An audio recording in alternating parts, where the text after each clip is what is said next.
Welcome. This is the Marion City Council meeting, or City Council work session for Tuesday, January 21st.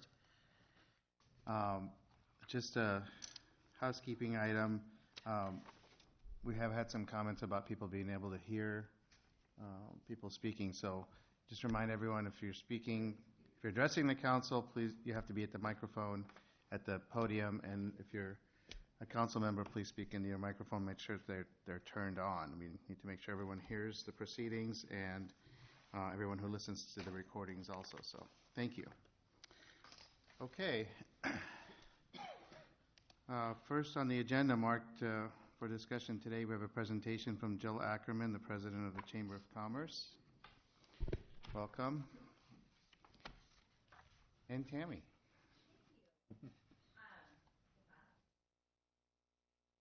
There we go. Hi, everyone. I am Jill Ackerman. I'm the president of the Marion Chamber, and we are here today to just do a little presentation about what's happening with the Marion Chamber of Commerce, and we wanted to make sure that we were sharing just about some strategic planning, a strategic planning exercise that we've done with our board in the last year. So I'm going to turn it over to Tammy, and she's going to kind of briefly describe that, and then I'll kind of get into some of the details.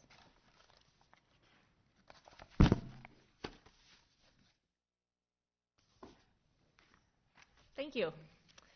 So you each have a copy of this in front of you, and Rachel, I also gave a copy to you. This is a copy of our playbook. This document is a very high-level document that we use with our board of directors as a tool to guide our work during our board meetings as well as our strategic planning. If it looks familiar, it did come from Patrick Lencioni's book, The Advantage. It was an exercise that we did with our board. And this is a very flexible document. It changes and updates as we determine the top things that we want to be working on. So I'm not going to read this verbatim for you. You can look through that copy. But basically, this is just telling why we exist, how we behave in our organization, what we do, how we are going to succeed, what that looks like, and the most important part at the bottom, let me move this up, the top 5 or 6 things that are important to us right now. And Jill's going to focus a little bit more on those. Those are member retention, enhancing our professional development programming, growing tourism, our Imagine Next initiatives, the Main Street program, and operations. So I'm going to turn things back over to Jill, and she will speak in a little bit more detail on those topics. Thanks, Tammy. Okay, so thought we would just start by making sure that you guys understand who our board of directors are. This is kind of a listing of all of our board, including our ex officio members. So our council is represented. The mayor is one of our ex officio members, and then there's usually a staff person. Amanda Kaufman was our last staff person, and I've been working with Lon on a replacement for that. You'll also see a picture of our current board chair, Hannah Custis from Abode Companies, and then Patty Webster, who is our past chair. In addition to that, we have Brady Quinn, who is with Transamerica, and he serves as our treasurer this year. So we have a really dedicated board who are really generous with their time, their talents, and their treasure. And it takes really all 3 of those things to have a really strong organization.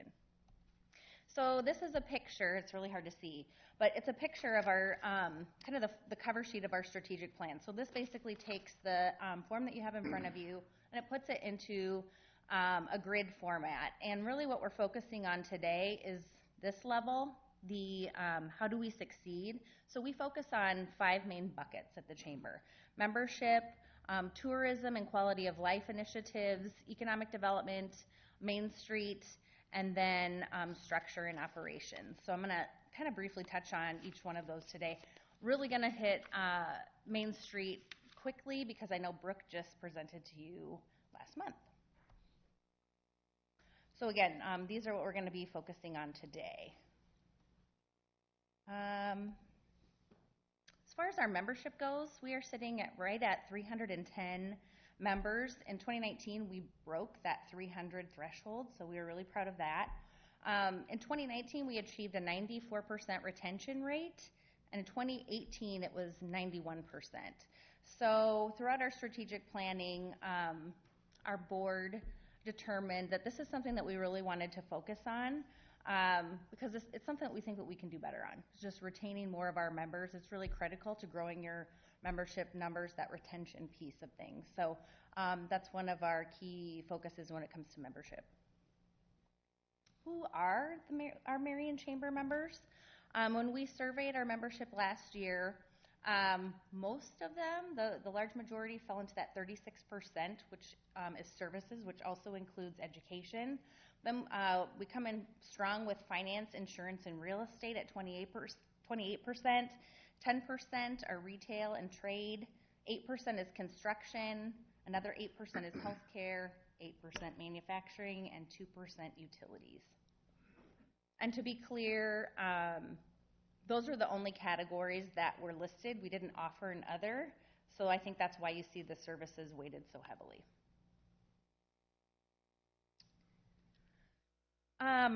So one of the things that we are working on in terms of retention is really looking at what we offer in terms of membership support. Some of the activities that we undertake that help drive retention include professional development opportunities, things like Marion Leadership in Action. We've had over 150 business leaders participate in this program in the last 10 years. Will has participated. We limit participation each year to 15. It's an 8-month program that consists of some curriculum-based training by a professional trainer. Her name's Karen Schumacher. She's with Crescendo Leadership Development, as well as sessions on city government, economic development, education. They complete a community service project, and they also lead the fundraising effort for Winter Lights and our banner program. In addition, we're working to clarify our different professional development offerings. For instance, we have a program called On the Menu, which is a lunch and learn series, and it offers very technical-based training. So we bring in an expert on various topics. For example, we might bring in somebody on social media, and they'll focus the whole time on social media tactics, just different ways to use Facebook, Twitter, all the different forms of social media. And it's really kind of a quick quick training on tactics that they can take away that day and go implement into their business right away. On the opposite end of that, we have programs like Marion Leadership in Action that offer more leadership-based training. So you'll see our materials moving forward communicate our professional development offerings in this way, sort of a technical skills track and then more of a leadership track. Another effort that we're partnering with Medco on this year is the synchronous visits, which actually Medco's been doing for a really long time with primary employers. But the state rolled out a Main Street version in the last year, and our organization is helping the state collect information on the business community. So that's one of the ways that we are partnering with Medco. Last year also, when we surveyed our membership, it came across very clear that networking was a really important thing to our members. And so we provide networking opportunities through a variety of ways. Whether it's through one of our formal networking events like a BizMix or a Wake Up Marion event, or a more informal opportunity like serving on a committee or attending something like a lunch and learn where there's kind of informal networking on the front end. Certainly we'd love to have city staff and elected officials come to our networking events and participate in whatever way you want. We'd love to see you guys out and about. So again, we're focusing on these main buckets. How do we succeed? Membership, tourism, and quality of life, economic development, Main Street, and then structure and operations. So when it comes to tourism and quality of life, if you don't take anything else away from today's presentation, I hope that you'll take this away. So since 2011, the Marion Chamber of Commerce has delivered over $2 million in cash contributions to public and private projects. That's something that we're really proud of. And here's the breakdown for that $2 million. So the Chamber has raised about $1.2 million for the City of Marion for public projects. Between Iowa Great Places and a small amount of private fundraising that went through our foundation, the Marion Chamber raised $655,000 for Imaginate projects. And those included the Lindale Trail, the Thomas Park Pavilion, and Storm Shelter, and then the Lau Park Amphitheater. We just received, you might have seen in the news, just received a $155,000 grant from Iowa Great Places for the Plaza project. So and that was part of Imagine Next. So we're really excited about that project and how that will move along. We have an additional grant that was written for $100,000 to the National Endowment for the Arts for an Our Town grant that we will hear back about in April.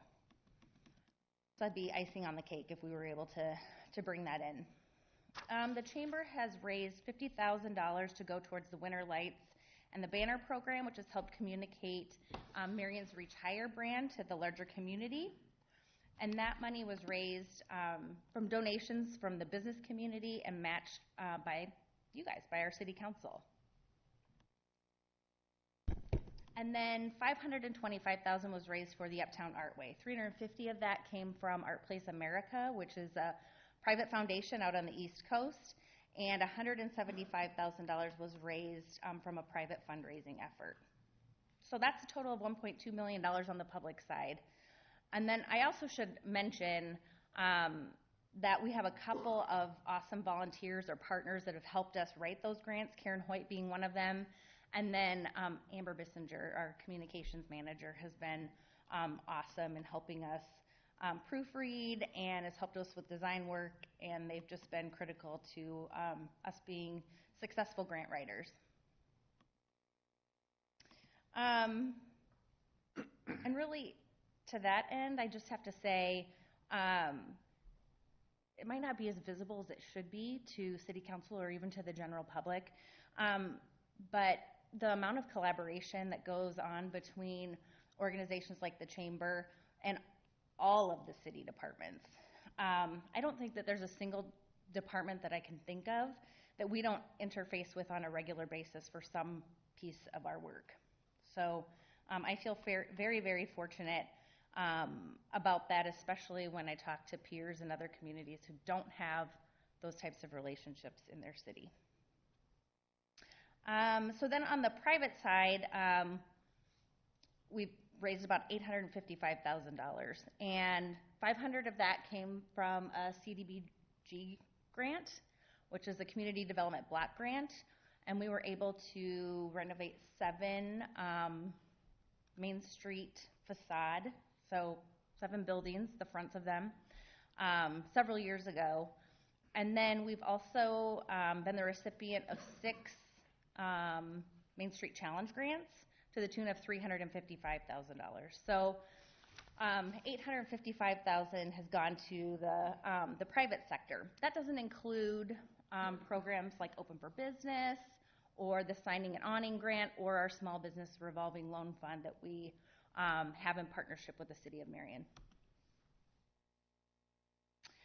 Again, with tourism and quality of life, so some of our main focuses obviously are going to be Imagine Next projects. And just to give you a brief update on those, Heart of It All, obviously the plaza falls into that category. So that's our main focus in the Heart of It All initiative right now.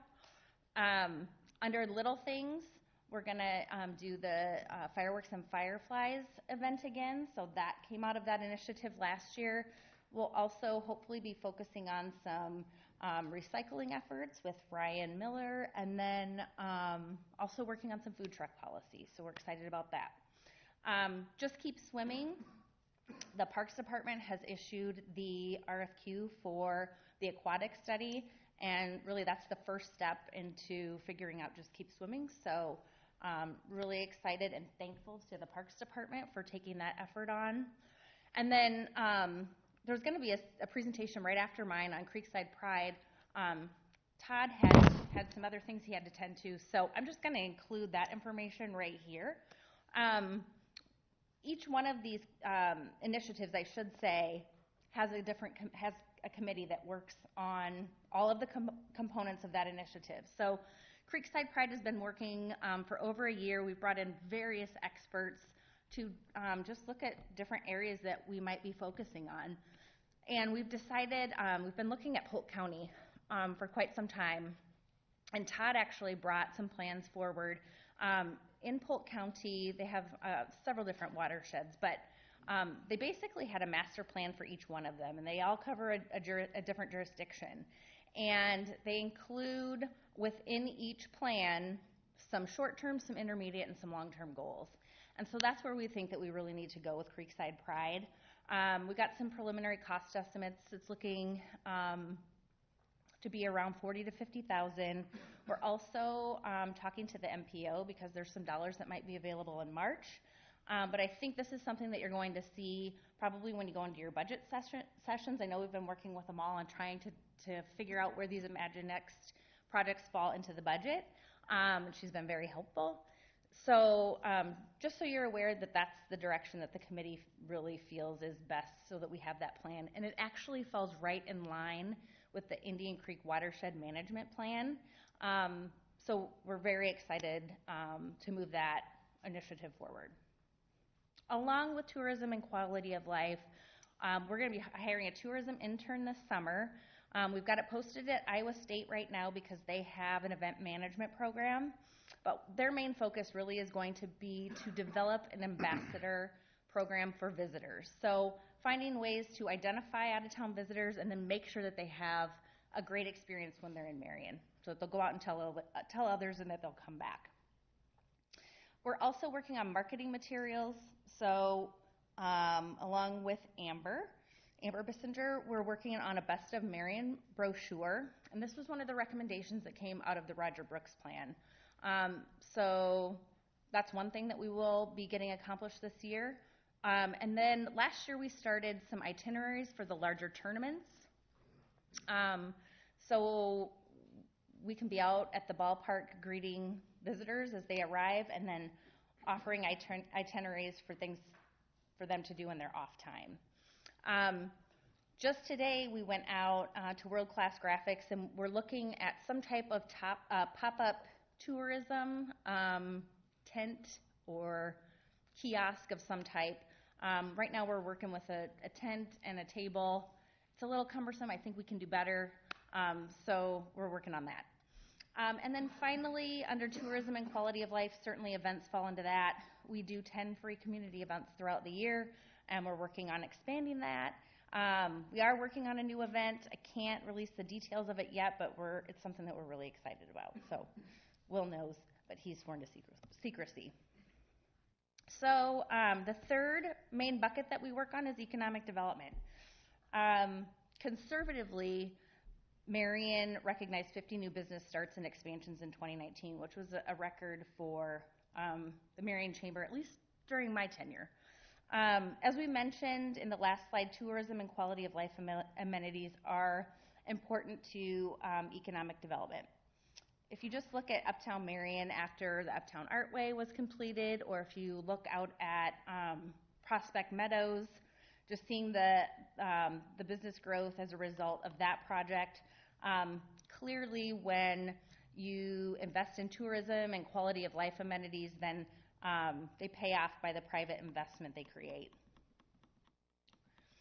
Moving on from an advocacy perspective, I will admit politics is not my strong suit. So I rely a lot on Nick Glue and our partnership with Medco as well as the Economic Alliance to help guide our legislative activities. Barb Solberg will be presenting the EA's legislative policy agenda at our next meeting, and I would venture to guess that our board will probably adopt that policy agenda as our own with very few changes, if any. So in addition, the Economic Alliance is partnering with Medco and the Chamber to host a Policy on the Rocks event in Marion at the Goldfinch on February 21st from 4:30 to 5:30. So I hope everybody can join us for that. It should be really fun. And then finally, from an advocacy perspective, our organization belongs to quite a few different associations, but two of them are ICCE, which is the Iowa Chamber of Commerce Executives, and I serve on that state board. We have a legislative day coming up in February. And then we've also recently joined IDMA, which is the Iowa Destination Marketing Association. It's a group of convention and visitor bureaus and chambers of commerce that have tourism programs. And part of that organization's mission is to drive legislation that supports tourism in Iowa. So we're excited to be part of that. Next is Main Street, which you guys all heard from Brooke last month, but just to show you kind of a visual of how that kind of fits into our strategic plan. Basically, it bullets out the design, the economic vitality of the organization, and the promotion. Those all fall into our strategic plan, and certainly Main Street is definitely just another tool for economic development, and so we are proud that they are part of our organization. Finally, under operations, this is something that we focus on every year. We always have some kind of operation focus. This year, under the category of operations, you'll see Atlas on our strategic plan. Atlas is the Chamber's customer service or customer relations management software. And it has some amazing capabilities that we haven't even begun to scratch the surface on. But it handles everything from our invoicing to the content management for our website, has some really cool automated communication tools that we're excited to put to use. We sent Tammy, she's still here? She's still here. We sent Tammy to some training this last summer, and she is helping us really harness the full capability of that tool. It's only good as the information that you put into it, so that's really what we're working on right now, is really getting good data into the system. But at the end of the day, it's going to make all of our jobs a lot easier. So on that note, I will just end with the idea that I've talked about a lot of growth taking place today, and with growth comes transition and evolution. And I think you're going to hear another presentation today about growth and transition, and it's exciting because whether it's the City of Marion or our organization or Medco, we're all growing. And the important thing is that we make a conscious effort to maintain the strong partnerships that we've all worked really hard to develop. And given the folks at the table, I have no doubt in my mind that that's exactly what's going to happen. So with that, I'll take any questions that you might have. Thank you. Questions? I'll just give you a comment. I think your retention numbers are looking good. Your member numbers are terrific. So I remember the old days when I was involved with the chamber and the president that, you know, you spend a lot of work bringing in new members for everyone that you lost. So that retention is absolutely worth the effort and the time. To me, it's also indicative of the work that your group has done, as well as all of the collaboration that's come from the city staff. So I think it's a citywide effort that really shows the strength that the chamber is playing today and continuing to play and needs to play. So keep it up. Anyone else? All right, thank you. Thank you.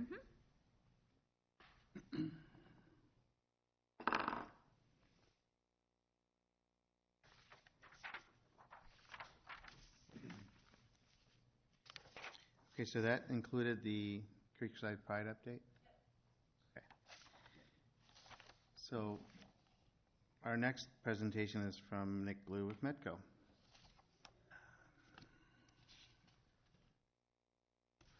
Good afternoon, everyone. Nick Glue, President of Marion Economic Development Corporation. Try to make this. Where's my cursor at? Oh. In your council packets this week, tried to provide the right amount of detail. Hopefully, you had a chance to look at that, just related to what we are proposing here today. Obviously, we set the stage in that letter collaboratively from Jill and myself, and then kind of outlined what we're looking at as it relates to our physical location and office space that's been here in City Hall really since the building was constructed. So I'm not going to go through this letter at all, but or through the information that I've provided to you in great detail, but just from a high level again. As we think about this transition, there's a lot of things that we want to make sure we do not lose sight of. That's a really important thing to our board of directors, to make sure that we're not just moving to a space that is simply more space for us, but that we're accomplishing many additional things that we can't do today, that benefit not just us as an organization, but our business partners, partners such as the folks in this room, and our business community at large. So again, in that memo to the council, I outlined details supporting these items. In the most simplistic way, we can talk about space. When we located in our offices in 2007, I think between us and the chamber, there were 3.5 full-time employees. Today, that number is 6 full-time employees plus 2 part-time individuals. So we know that the time has come that we need to look for opportunities. We know that we've all been exploring this in different ways as the city did its space needs assessment last year. And as we really over the past 12 plus months have kind of been doing the same a little bit as we've looked at different opportunities. This really the first one that we feel like is a good fit for our organization. So as you know, proximity-wise, we know City Hall, its location, the building that we are proposing just on the corner of 7th Avenue and 13th Street is located there. And the pieces that are important to us right now, we have entered into an LOI with PDS Investments, the owner of that building, and we have a laundry list of due diligence items that we are working through.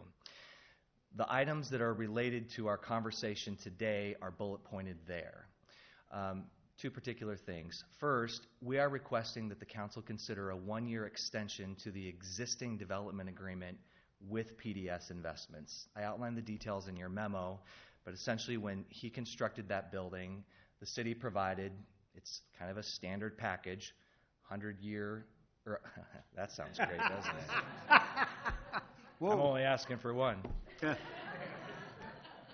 A 5-year, 100% equivalent. It was delivered over 10 years in 50%, okay?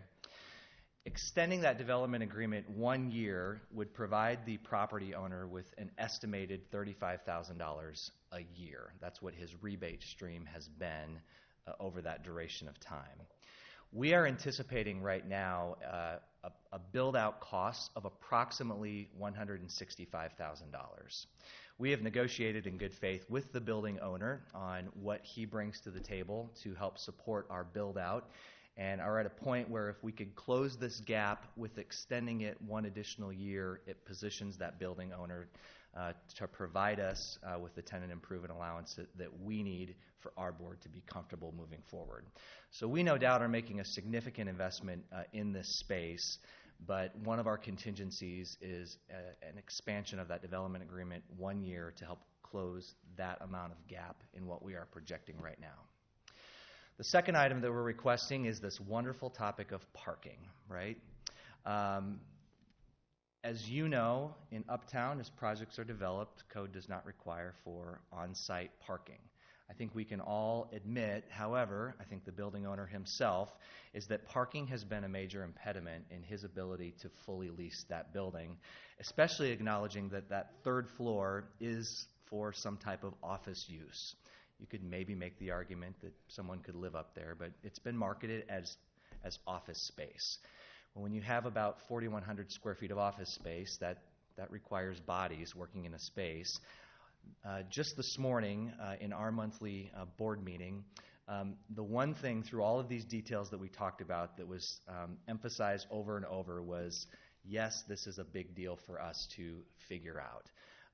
We believe this is a contingency that if we can't identify a short-term additional parking plan, perhaps is what I've outlined in the memo to you, that's a potential deal breaker for us. We're not comfortable with the way that parking is provided today.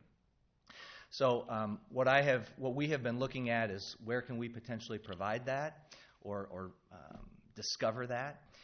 This is the view as if you were in the 2nd or 3rd floor of the building looking to the east. And as you know, the city does have property that they've acquired in the block just to the east. There were storage garages acquired for the construction of the roundabout at 15th Street. Just to give you a big picture again, as we look at where might we identify those spots, we included in the packet just 2 options of several that were developed as we look at where could additional public parking be accommodated. We are not seeking public parking that would be exclusive for our organization or any particular building owner. We believe that added public parking would be a huge benefit in this neighborhood in general. In all reality, it's kind of specific to how that new development has been challenged to operate, however. I think I outlined to you really how we view parking. We acknowledge that parking in this particular area is intended to be a short-term solution as we continue to look at this block as a very high-profile redevelopment opportunity that will be key as we enter the uptown area. This roundabout's different, however, than the roundabout further to the east. The type of the development is more dense, it's vertical, it's a little bit different types of usages, and it's a market that we think needs perhaps a period of years to mature to support the project that when it happens, everybody in this room looks back at it and says, yep, we nailed that project on that particular high-profile location. So we're proposing that the city would provide some short-term parking. We've included a couple different ideas. We worked with a local civil engineering firm. This is one idea of just simply putting parking down, I believe is that 14th Street? Am I making up that number? That would accommodate 22 spaces. We think it could be the most cost-effective. And then we also have several other options that, it just keeps adding costs. How much parking do you really want to provide? So two items that we are going to request of council here today, perhaps as soon as Thursday to keep our schedule moving. And let me just talk about schedule first because it's tight. We need to satisfy all of our contingencies. These 2 are 2 of many of them by the end of February. That positions our board to really have a total package, including the budget numbers that we're working on by a special board meeting we've scheduled the end of February. And then you can see kind of how the schedule plays out from there. Not that this matters, but we are working on a layout right now, and just so you know, we are planning to lease the entire 3rd floor, but then we'll turn around and sublease anywhere from 900 to 12 or 1,300 square feet to another unrelated subtenant. Okay? Our board felt it was very important for us to control the entire floor so that 5 years in the future we feel like we need more space, or there's maybe a different partner that wants to come into the space. We're in a position to control that. Here's the requested items that council would act to direct staff to at least develop and get some cost estimates on what the best solution would be. We have some ideas, but we think in talking with the city manager, we really want to engage the people that know that best, engineering department, public service, and how we might accommodate that. And then the second item would be some direction to staff to kick into motion an extension of that development agreement to help close what we believe is the financial gap needed for us to feel comfortable moving forward with this investment. So that is all I have here for you today, and I'm happy to answer any questions that you might have. Thank you. Questions? Okay. Great. Thank you. Thank you.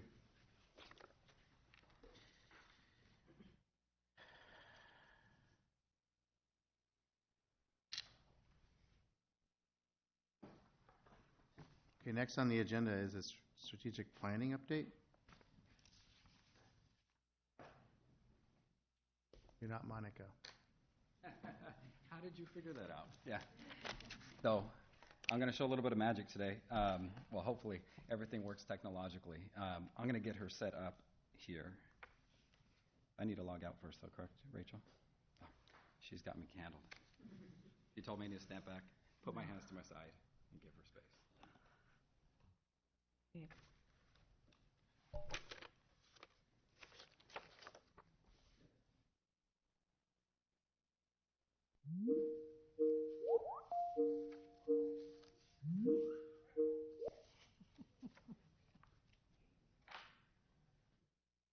Monica Allen is currently unavailable. Please leave a message after the tone. When you have finished, please hang.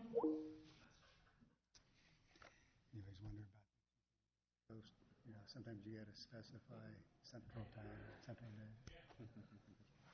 Always have to specify I've had meetings like that before where somebody says, oh.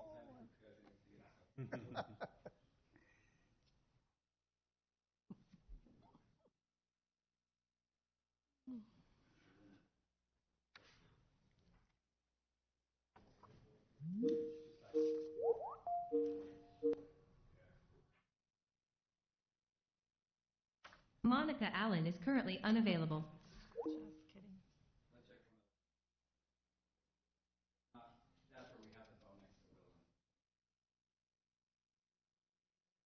Oh, okay.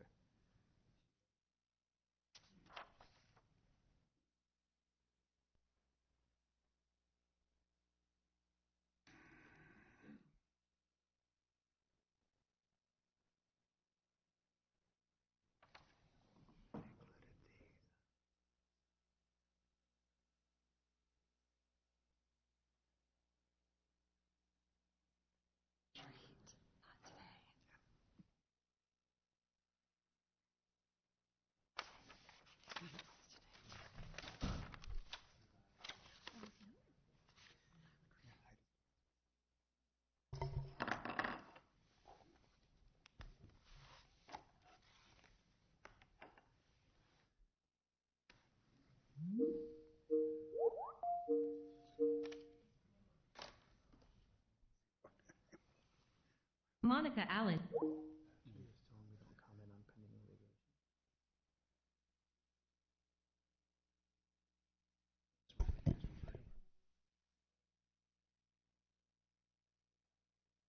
Attorney covering that, handling that case.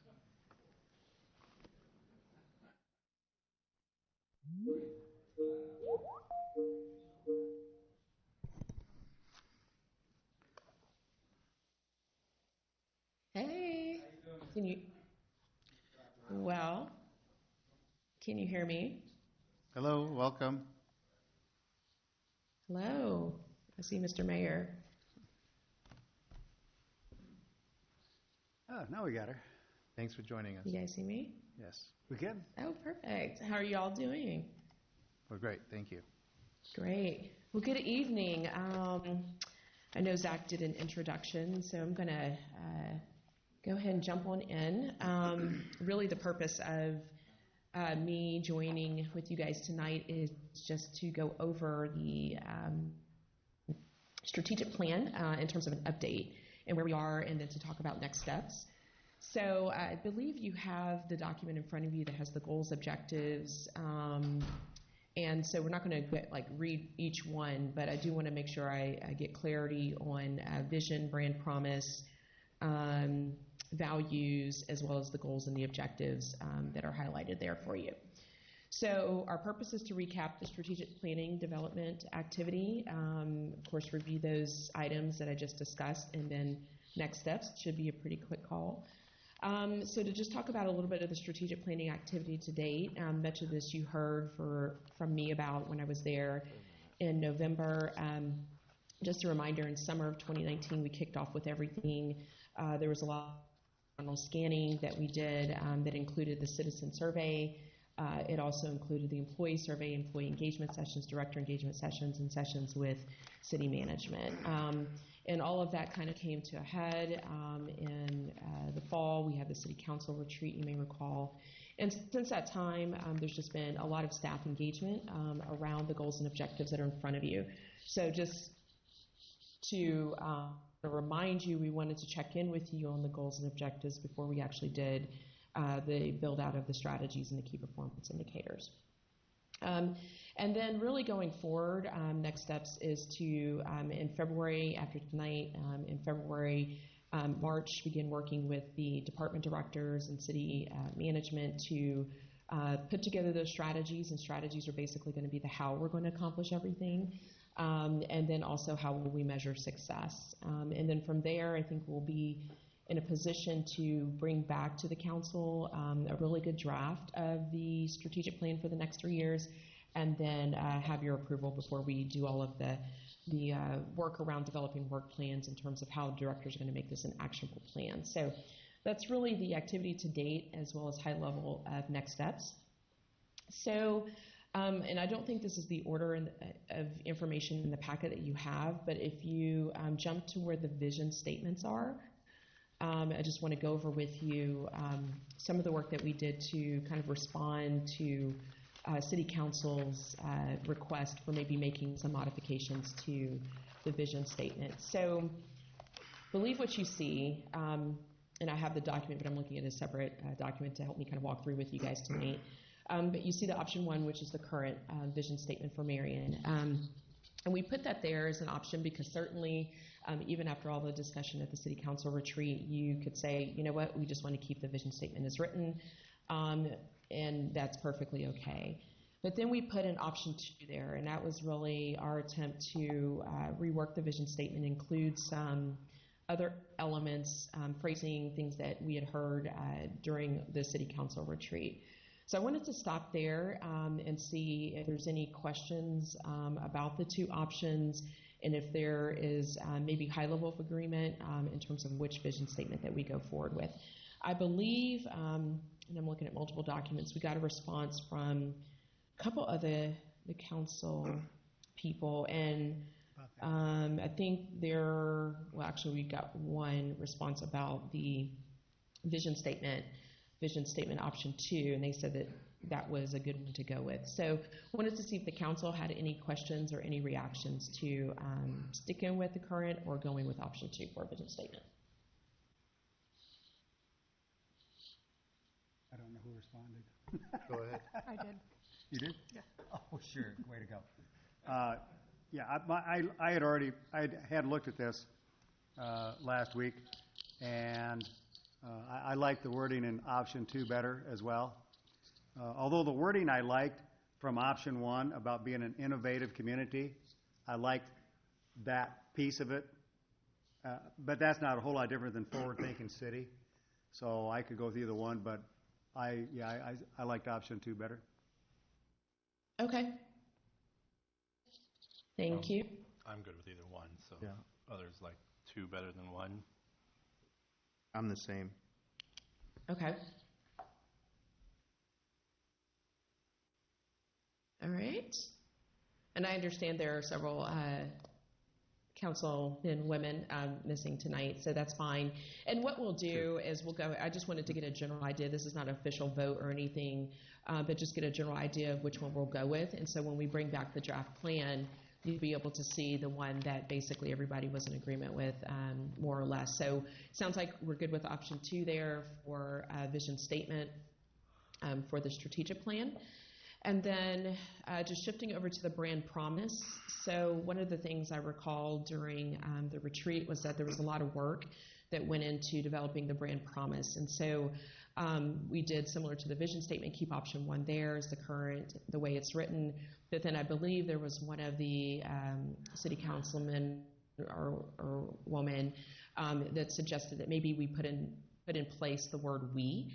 So on the back end of option 2, you can see where it says here, we reach higher.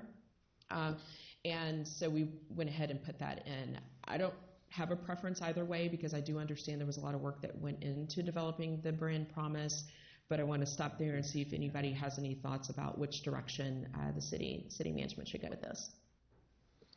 Any thoughts on that? I would say option 2, and that's just because I think when you're speaking in present tense, it's more, in your mind, you're thinking, well, we are doing it. Instead of we can do it, let's try and do it, but when you say we are doing it already, so it's more, I guess I don't know what word I'm looking for, but I like that better. I guess in my mind, the difference is so minor that, and I was the one that raised the concern about there was a lot of time and effort that went into doing that whole plan, and there was a lot of buy-in by a lot of people. There was participation by many people, and we landed on that. I just don't want anybody to think that we're so soon after adopting it, we're messing with it, and the council just sort of willy-nilly undoes the work of other people that so much effort went into. I don't know. So I would want to make sure that everybody's on board especially people in the chamber who led the effort or who helped with the effort, and staff. There was, all the staff was involved. So that was my concern. The difference between the two is so minor. I don't know that we're really getting much out of changing it. Yeah. And I think the we, I know the person that brought up the we was stating that it makes it a little more inclusive, because it's not just saying you as if there's a problem with you as an individual, but it's saying that here we can do more together. But I think the way around that, to your point, in all of the work that went into the current brand promises, you could leave it as such, and then maybe in the opening message in the strategic plan from either the mayor or the city manager, you can address, this plan is about we, it's about us, and you can kind of get at the same thing there without necessarily having to change the brand promise statement. So if there is a concern about is it inclusive or not, that may be one way to handle it. Yeah, I think it's leaving the reach higher piece in, and we're only going from 2 words from you can to we. So I would agree with Will's comment. It's slightly better, but not significantly changed. So leaving the reach higher is in there, but I'd be okay either way. Okay. Is that the general sentiment of the council? I have a little difficulty in hearing, but I can generally pick up most of what you're saying. Maybe he wasn't talking directly in his microphone. I think it was skewed that way. So. To the side. I absolutely appreciate. I appreciate Nick's concern as well. I do think we is much more inclusive, so I do really like the idea of having we instead of you, but not a deal breaker either way. Okay. I just don't. A bigger concern for me is setting a precedent that we, just sort of we change things like this and disregard other people's work. And not that we're trying to do that. I don't think it's intentionally being done. So I don't want that to be misunderstood. I just. Just want us to all think about that. I'd get some comments from the other groups that were involved. Yeah. I was not involved in that discussion or anything, so as long as you get their feedback, if they support it, then figure out which direction you want to go into. Sure. I agree there's a lot of work done. Yeah. Okay. All right. Well, thank you for that feedback. So we'll keep it moving. I believe the next thing just to discuss, maybe a little more discussion around this, are the options for values. So I'll just kind of walk through what you see in front of you. So there's basically 3 buckets. Option 1, which is current, option 2, and option 3. Option 1 is current, is your current values as written, as probably communicated, so on and so forth. But you may recall when we asked the employees for their thoughts and opinions about these value statements, and some had said, I believe, team-based decision making, kind of a clear internal use. There was around, well, maybe we can consider, you guys can consider honesty, integrity, I believe, were the 2 that were strong suggestions from independent or individual comments from employees. And so option 2 is really removing, I think it's fair and equitable, teamwork, and extra effort, and then adding honesty, integrity. So that could be a list, but that would just be the words as is, and not necessarily any descriptors. What option 3 does is really take into consideration a lot of what I heard during the retreat, which is collapsing some of the values into kind of like-minded statements, if you will. So it may pare it down too much, but it basically is saying integrity. And when we write the descriptors, we can say something with respect and fairness and equitable and honesty in it. Accountability, we can factor into the actual written statement around trust and fiscal responsibility. And then collaborative, we can do the same with teamwork, supportive. And I do recall one of the councilmen said the word caring should be in there somewhere. So that really is our attempt to pare it down even further, but then everything that's in the parentheses would be included in the actual sentence that goes along with the value statement. So I'm going to stop there and see if there are any reactions. This one may be a little hard for us to get through tonight with the time that I have, but if there's any general reactions, we can go back and do another round of edits if need be.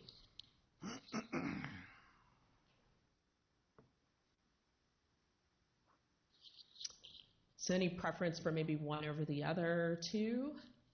So I like option 3 the best. I like the 3 descriptors. I think that's easier for us to get a I'm sorry, sense can of. you speak up Option just- 3, I think getting those 3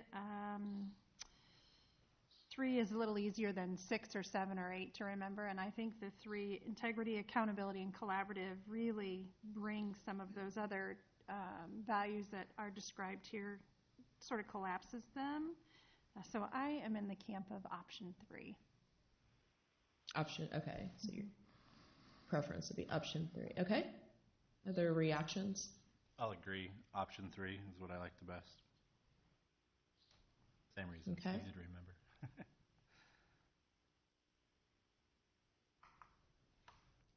Others?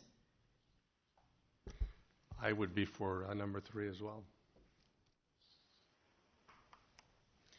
The only thing I don't see that's carried over is from number 1 to the others is knowledge and evidence-based decision-making, or does it appear somewhere else as part of another word?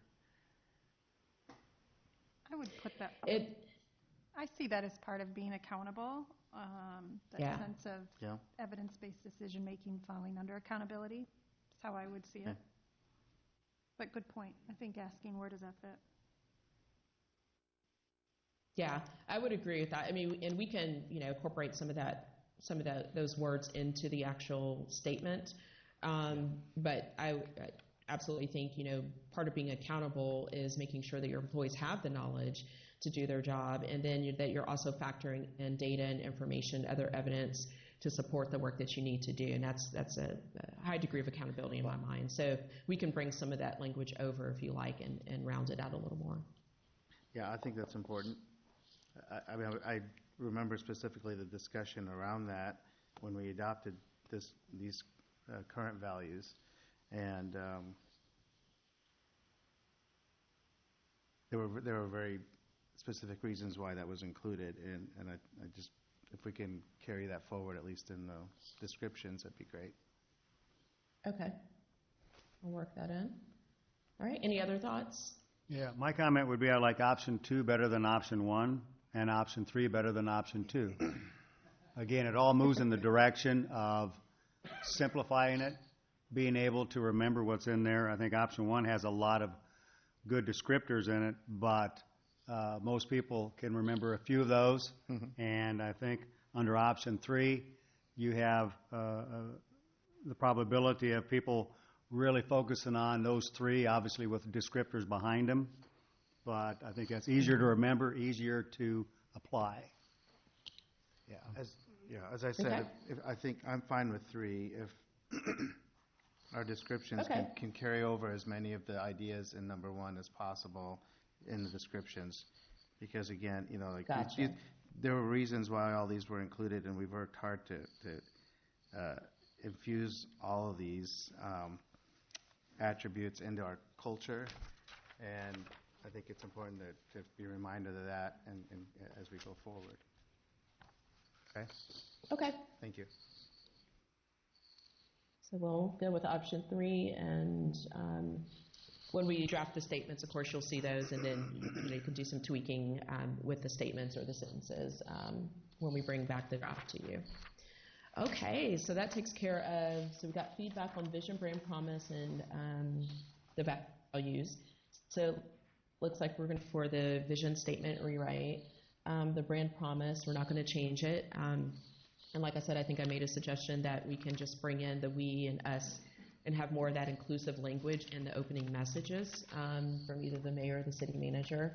And then we'll go with option 3 and carry for some of the words like knowledge and evidence-based and decision-making into the sentences that we write for the option 3 value statements. Okay? All right, well, we'll continue on. So now we're going to get into, so you may have to go back to, I think the first page is the first page with the focus area and goals and associated objectives. And so I recognize everybody can read, so I'm not going to walk you through each objective in detail, but really just kind of want to get your general reaction to, one, the goals as written. We think the goals are probably the important part of the plan. It's definitely your infrastructure, and then we can always adjust or slightly refine, I guess I should say, the objectives as needed. So vibrant community was the first focus area that you have in front of you. And there were 3 associated goals. With one of the goals we need a decision on. Goal 1.1, make Uptown a regional cultural and entertainment destination for residents and visitors. I think that's a pretty straightforward one. Goal 2 is around developing a plan for community hubs in Marion. And that was where there was some confusion as to what we were really talking about around community hubs. So we definitely need to get that clarification. We did get responses from 2 council members, and I can let the 2 council members, I believe they're there today, talk about their responses and reactions to that. But we kind of need to get a little more clarity about how are we defining community hubs. And then goal 3 is expanding recreational opportunities in the community. So because I know we're limited with time, I'm going to start with goal 1.2, which is develop a plan for community hubs in Marion, and see if you wanted to give us a little more insight and clarification around that. And then I think after tonight, what we'll do is refine it, whether it's at the goal level or the objective level, and bring it back to you at a later date, because I don't think we'll be able to hash out the specific wording tonight or the specific objectives tonight. So does anybody have any reactions to the goal 1, 2, maybe specifically the 2 council members that responded to Zach's email? Sure. So once again, did my homework for once. I submitted my answers, so that's good, right? But really thinking about community hubs from the sense of geographic regions where larger groups of folks would want to be. Uptown is one of those geographic hubs at this point. I would see it as where restaurants and shopping and outside activities happening. So are there other hubs that we want to prioritize and strategize within our community as we think about all of the good things that are happening in Marion? So my descriptor would be as geographic regions within the city that bring larger groups of folks together. Any reactions to that? What Colette had mentioned. Yeah, I was the other one who sent in a comment, and I said that was Colette's idea. So Good thing I answered. I said whatever she says is what I'm going to. No, I think it was Colette's main idea when that was discussed. So I did defer most of it to her. But I think from the standpoint, growing up in Marion as long as I have, I think people are sensing that we've got a lot of focus in the Uptown area, but we can't have that as the only area. And certainly we're talking about the north side of Marion a lot lately with the Tower Terrace development in that area with the Y and the fire station, and obviously there's going to be a lot more going on there. And our Indian Creek neighborhood and the development plan for that. So if you think about that, and we've got obviously a lot happening at 13 and 151, but on the south side of Marion, where I grew up on, there used to be a little bit of a neighborhood thing around 11th Street and Grand Avenue. That has kind of, I'm not saying it's died, but it needs rejuvenated. So from the standpoint of, are there pockets of the town that could use some attention to do what Colette is talking about? I think that would make sense. So some are happening already. Some are being driven by developers, but maybe I don't know what the city can do about that on the south side of town. Beyond that, I don't have a lot else to say. I couldn't put a whole lot behind it besides that. Okay. Well, and we can't do it all. So I think No. the idea that we prioritize, right? These are the You'd have to. 2 or 3 sort of hubs, geographic regions we're going to spend our time, energy on would be helpful, as opposed to, right, this section. So, I mean, you were highlighting many different activities happening in different parts of the city. It would be helpful if we knew kind of how are we prioritizing what is it that we want to do next. Okay. So that's definitely helpful. And because the way this goal statement is written, it says develop a plan for community hubs in Marion. So basically, if that's the end state at the end of fiscal year 2023, then it could be that part of year one activity is really exploring where those community hubs should be, the feasibility of doing something different, maybe partnering with developers, or maybe limiting the effect that developers are having, more so than the city council in certain parts of the community. So we just wanted to get a little more insight, because I think the way we're going to have to frame it for the layperson is, what are we talking about when we say community hubs? So that's why we wanted to just get a little more insight from you in terms of what the thought was around that. So definitely your feedback is helpful there. I don't know if there are any other council members that want to react to that in terms of, I believe what Colette and Steve said. I believe it's Steve. Yeah, I was just asking Colette if a hub is the right word. So as we present this to the community, I'm not sure I know what a hub is. Do we need to maybe wordsmith that to better define that as we go forward? Okay. Okay. We'll definitely do that. Okay. Any other general reactions to the goals and objectives for this focus area that we need to consider? Well, no? Okay. Hearing none. well, wait. All right. Oh, question? Is that the mayor? Go ahead.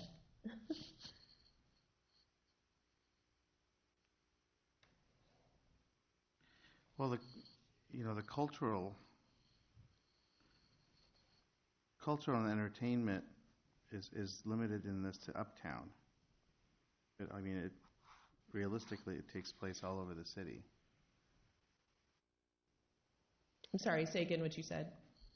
Well, I mean, the words cultural and entertainment are limited to the discussion about Uptown, where it's not necessarily, in reality, it's not limited to Uptown. Okay. So is it more Marion, a regional and cultural entertainment destination? I mean, a lot of stuff happens at Lau Park. Okay. And the amphitheater out there, and all the facilities out there. So maybe maybe taking out the word Uptown and kind of reframing it a little bit. I mean, I understand the need to make Uptown a destination, but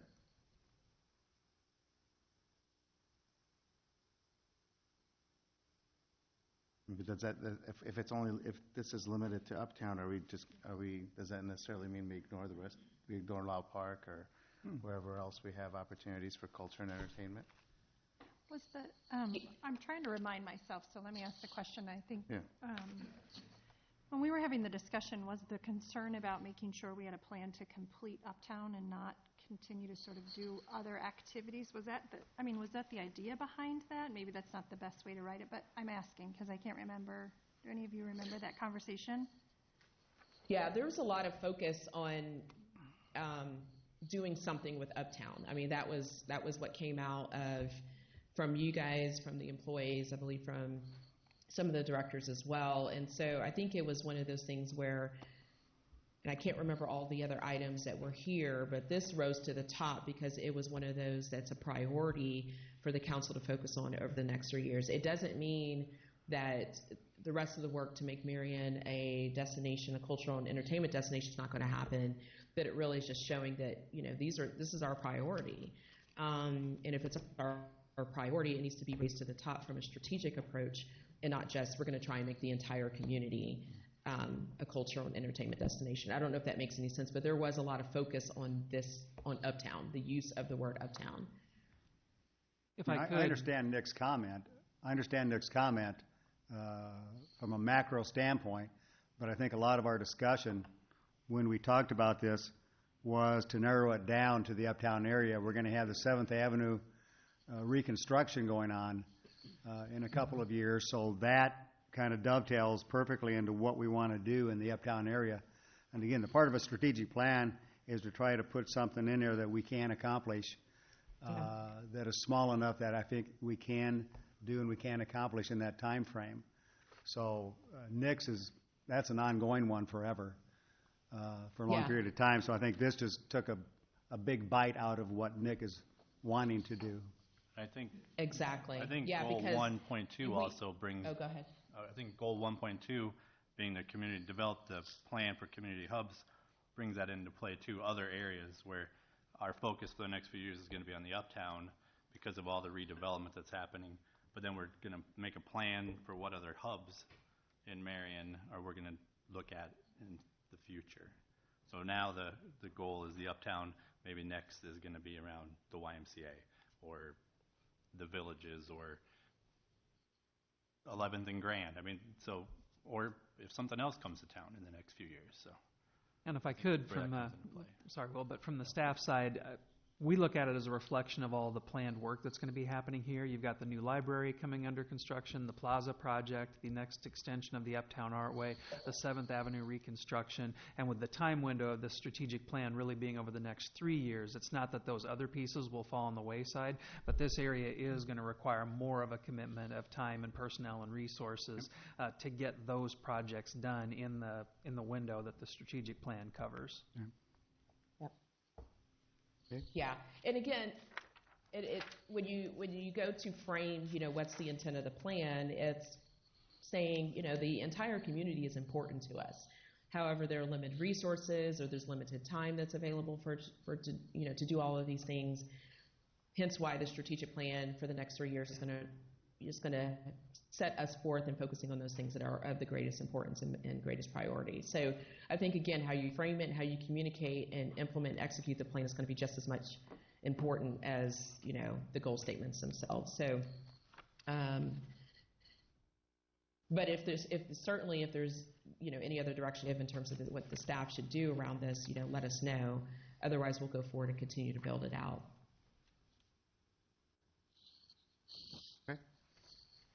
Nope. Okay.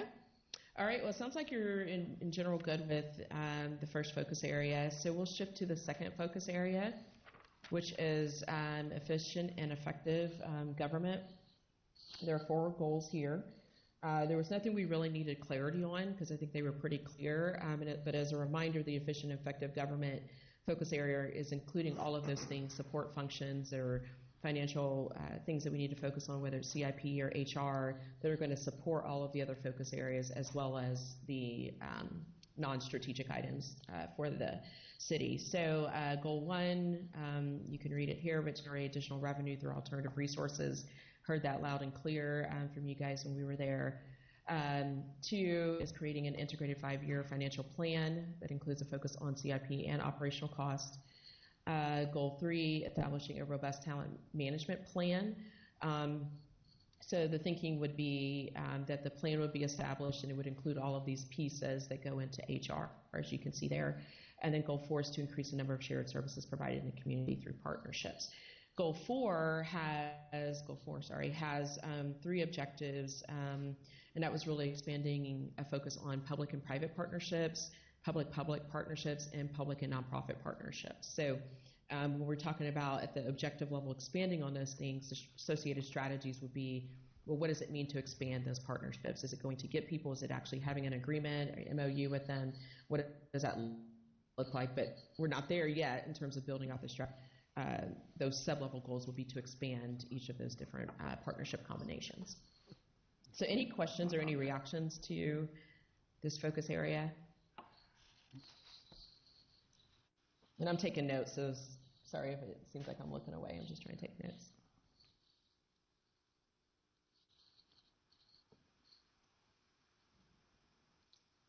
No, I think these are good. Generally good with those? Okay. Yep. All right, we'll go on to focus area 3, which is economic opportunity. And there are 3 goals. 1 is to develop and implement economic development strategy. So that would be by the end of FY23, you would have implemented that strategy. Goal 2, increase the number of targeted businesses that establish a presence in Marion. And then goal 3 is increase the number of visitors to Marion. So part of the thinking around this was that first there needs to really be a focus on the development and implementation of some type of strategy, or maybe the development of a strategy. But that also it's not just about economic development, it's not just about businesses, but it's also about tourism and visitors to the community. So With that third goal, increase the number of visitors to Marion, that's why you see the objective underneath that says one of the things that we want to do is really promote tourism opportunities in Marion. And again, the strategies in terms of the how we'll do those things will be fleshed out after tonight. So any thoughts or reactions to that focus area?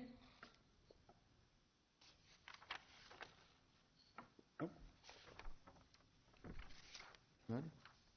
Questions? I think everybody's good with that. Good with that? Okay. All right, it's shifting to focus area 4.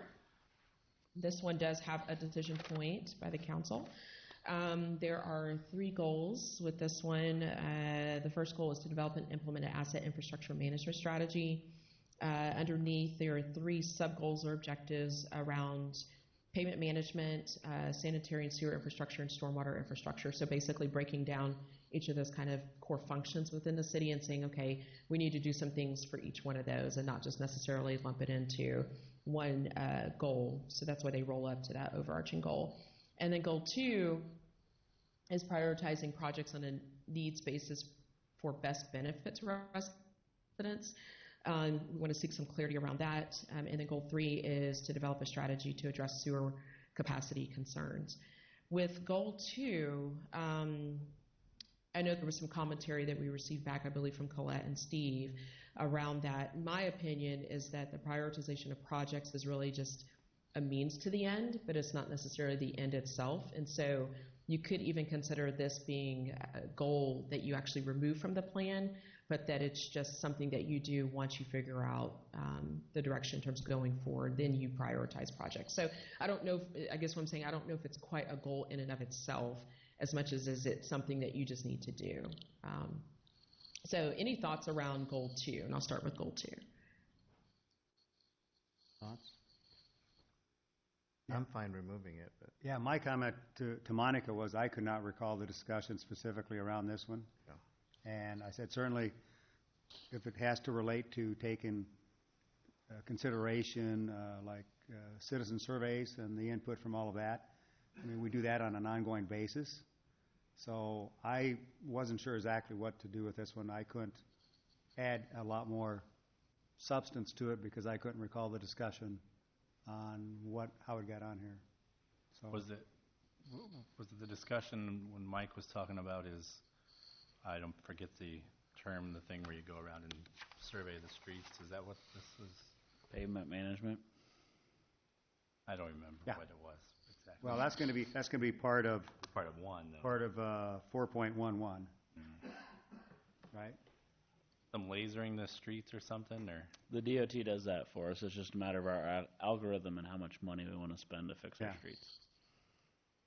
I'm sorry, what was the last statement? I apologize. So the Iowa DOT drives our streets, and they evaluate a PCI based on that value. And then based on an algorithm and how many dollars we want to spend per year, we can figure out how much money to spend on our streets to reach a certain criteria. Gotcha. So it really is a means to an end, right? Is that kind of what I'm hearing Yeah. Yes, in some regard? Okay. as opposed to a standalone goal. I think Yeah. you made a good It's not point, an end just to goal, pull it it's out a- and it sort of drives what we're doing. So I would support that, to pull it out from the goal level.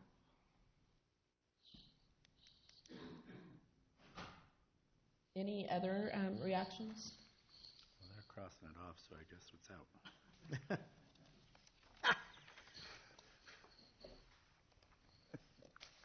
Okay. Any other reactions to the other 2 goals, goal 4.1 and 4.3,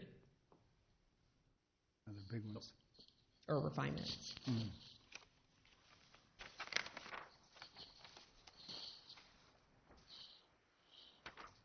Okay. We're going to move forward. Sorry if this is running a little over. Okay, so the last focus area is safe community. So 3 goals there: increase sustainable practices of waste management. Goal 2.5.2, develop an optimal staffing model to provide public safety and expected level of responsiveness of the associated agencies. And then goal 5.3 is to acquire the next fire station site. Goal 1, 5.1, there was a question around how does this, what's the intent of this goal? How does it tie to safe community and the like? And I think we wanted to get additional insights from whomever had brought this one up as consideration for the plan. Let me see if I can pull notes.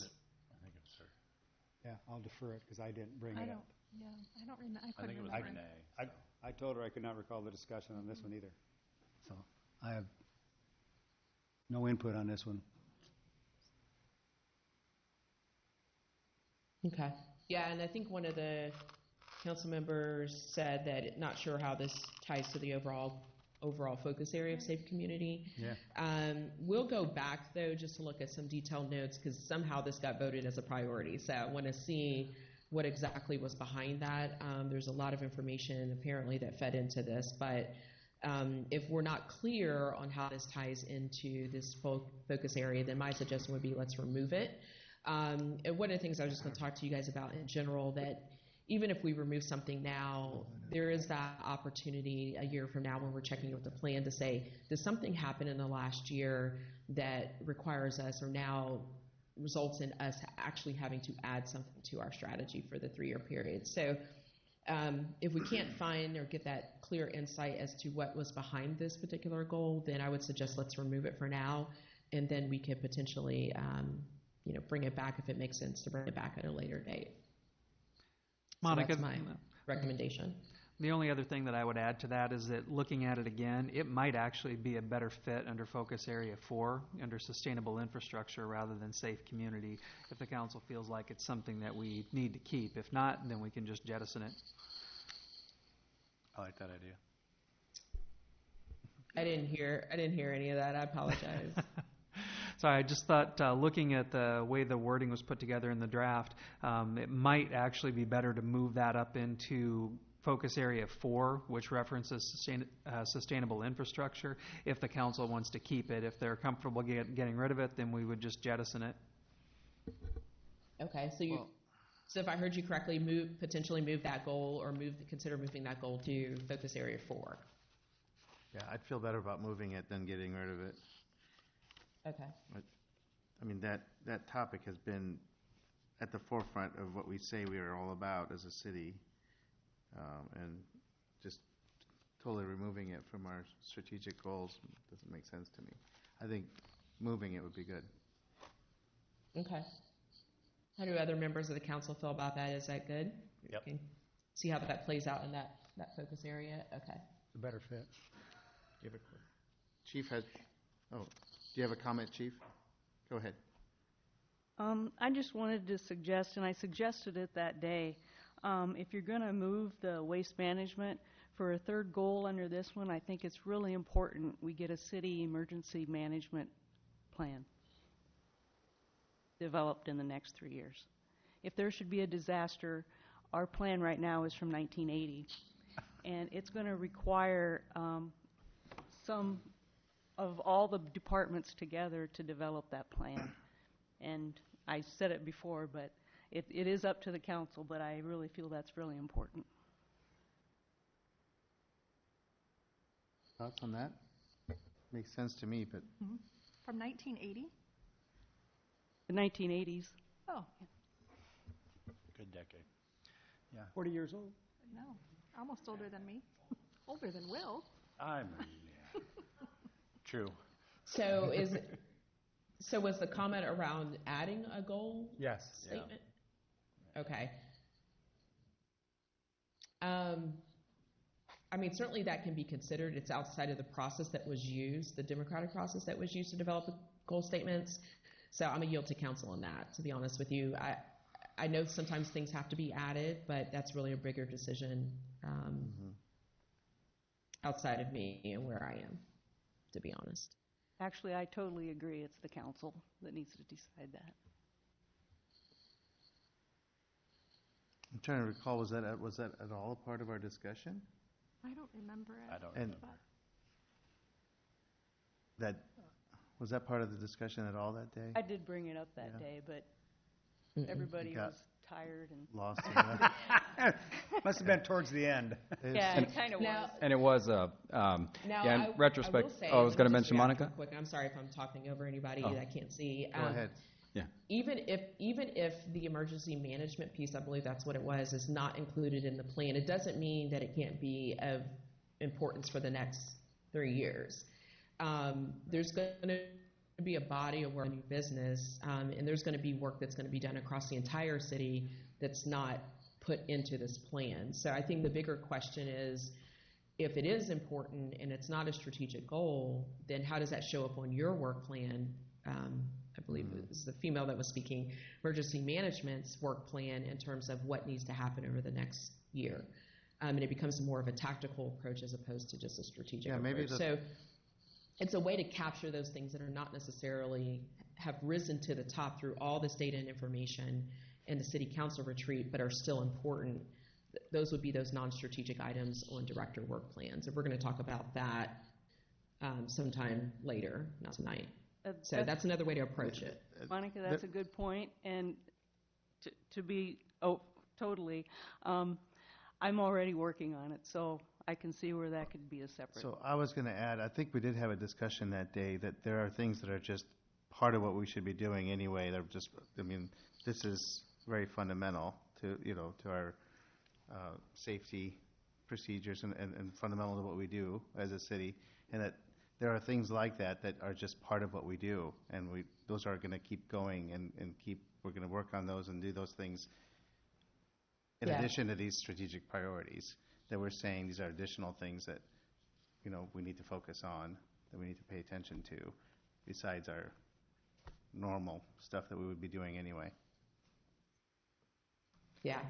Yeah, and just add a little bit more context on it. Public safety was one of the last goals, focus areas we did look at, and we only had 3. So there wasn't a replacement in this case. So during the discussion, I think also part of the day wearing on did wear on the group as we're looking at it. But I wanted to reiterate Monica's comments that we'll be working after doing the strategy alignment and KPI alignment. We'll be working with departments. Actually, Monica will be coming on site for that to work with departments on work plans to make sure that we can articulate throughout the organization what are the designated work plans, not just for the departments that currently do this, but across the organization, and looking at the measurement side of it, plus the timing and sequencing of it with alignment and without alignment to the strategic plan. So that's one of the steps in there as well. Yeah. Okay. Yeah. So you won't lose any time. We won't, through the work plans, we won't lose any focus on the EM, the work that needs to happen around EM. So it could still be something of, significance. It's just, we're just not saying it's in the strategic plan for a go forward. So, but if the council decides they want to put it in there, that's a whole different thing. So, all right, any other, that concludes kind of the go through of everything. Like I said, I'm sorry it took longer than I anticipated. But are there any other reactions or thoughts or considerations for staff, for me, as we go forward and work to now put a lot of the detail to the plan that's going to be needed to support these goals and objectives?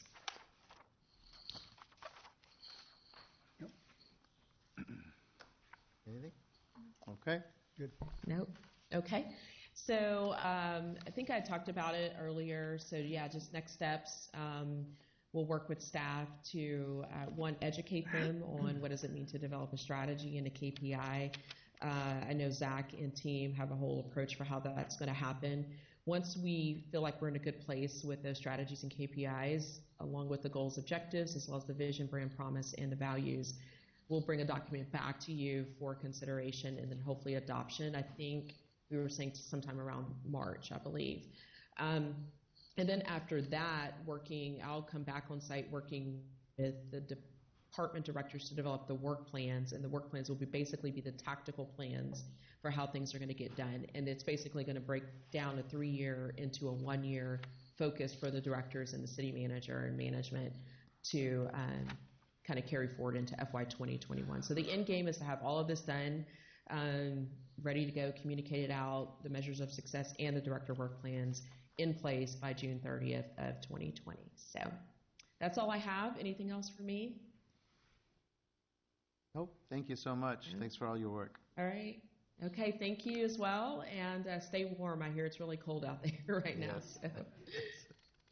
All right, good night. Thank you. You're welcome. Thank you.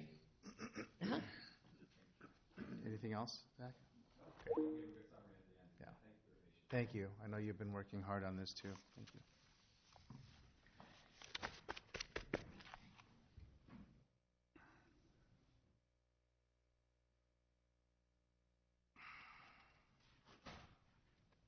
Okay. We have one item marked for discussion on page 2.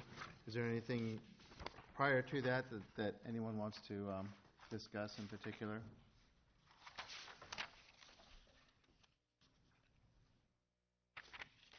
Okay, we'll move on then to that number 6 on page 2.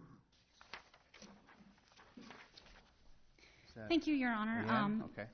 Brian McKinsey, our accountant here for the City of Marion, will actually present on this, so he can go ahead and come forward. And while he's setting up, I just wanted to talk for a little bit about this report and a little bit of the history. In practice, finance over probably the last decade has put this report together and has essentially just updated the numbers and not added the history or the context, or what I like to call the story behind the numbers, to the actual report. That report has always just come to council with a presentation and only shared in the presentation kind of the trends and details. This is going to be a major shift, in my opinion, in the way that we're doing this report. We're really working towards having that report be so that it can stand on its own merit. It is shared on the web page.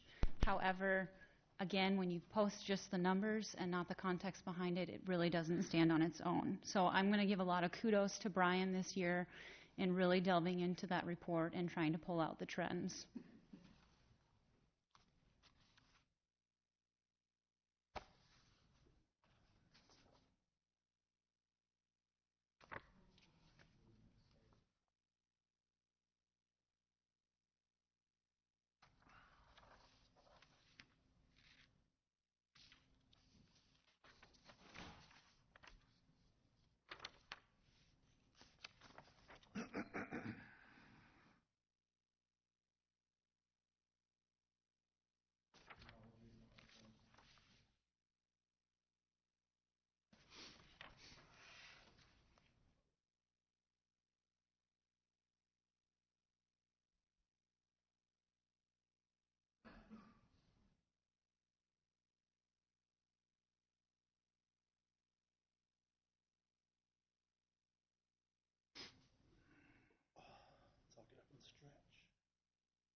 Change that pacemaker.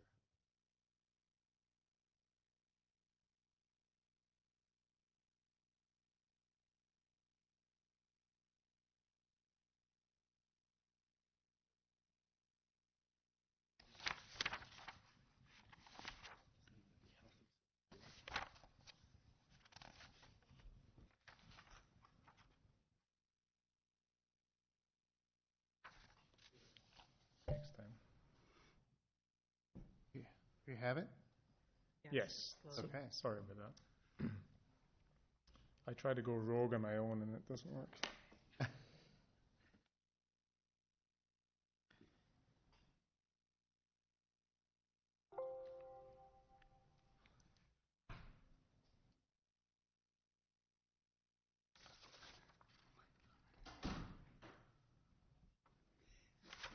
Our system should not be that difficult to bring something like this up. We should be able to bring it down.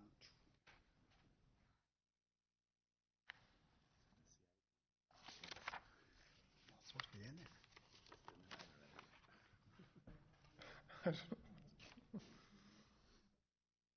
It's downloading, I'm sorry.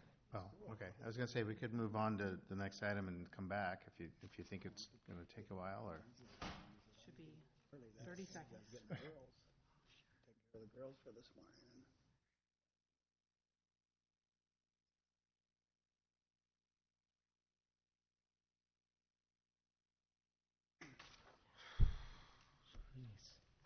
I don't know what's.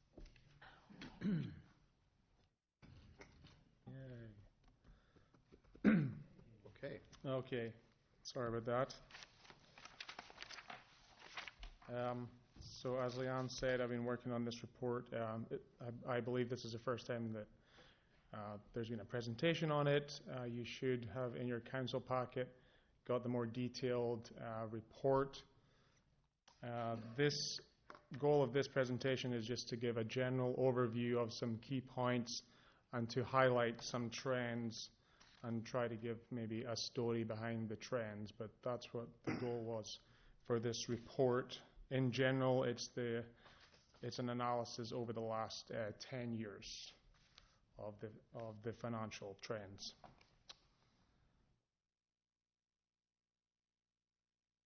So the key focuses here were on the fund balances, the revenues, the expenditures, on personnel costs, which is obviously a large portion of the expenditures, and then the debt.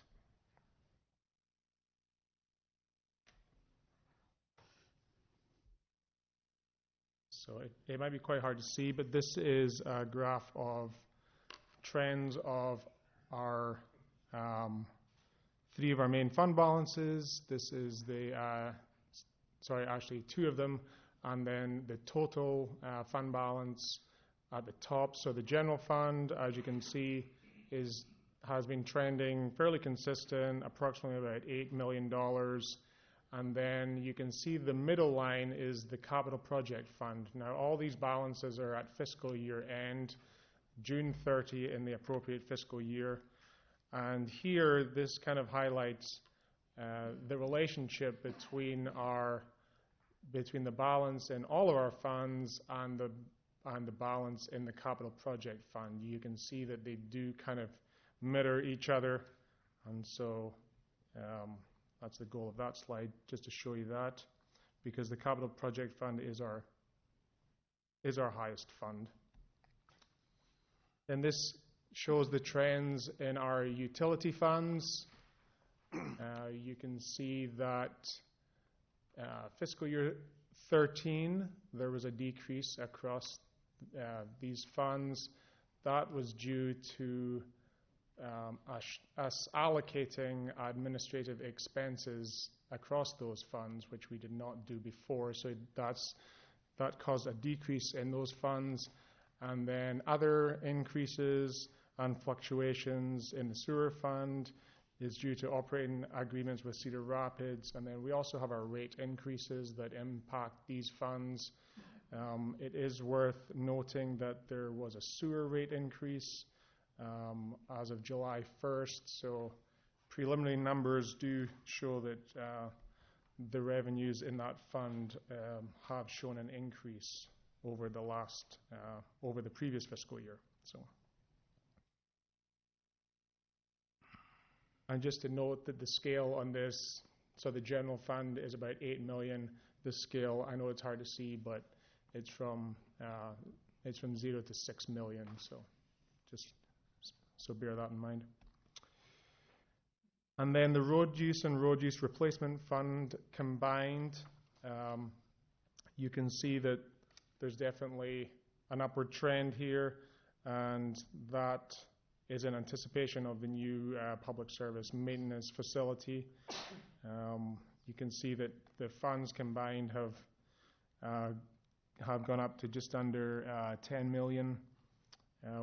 We do expect after the project is complete that these funds will go back down to about between 1.5 to 2.5 million.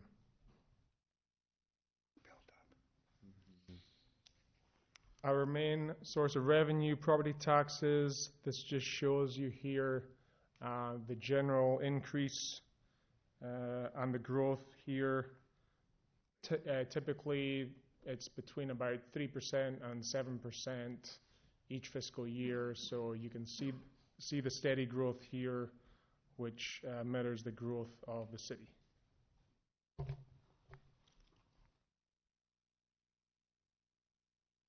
So these are some numbers, and again, in your packets, you can go into, you can nerd out with a lot more detail on numbers.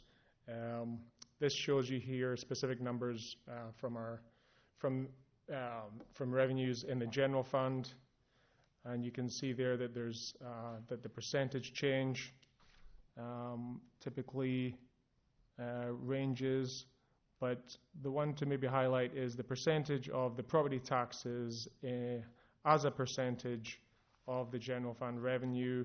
You can see that it's generally between maybe 62, then up to 74, and then down towards 60%. So that's the percentage of property taxes revenues in the general fund.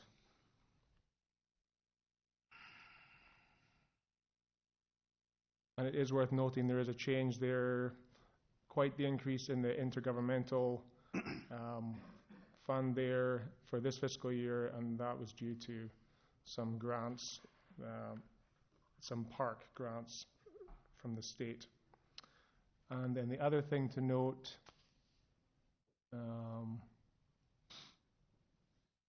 actually I think that was the main thing there. So just having a look at the relationship between revenues and expenditures over the last 10 years, you can see that the jump this fiscal year is kind of skewed because of the refinancing of the police station. So that kind of pushed our revenues and expenditures up on the debt service side.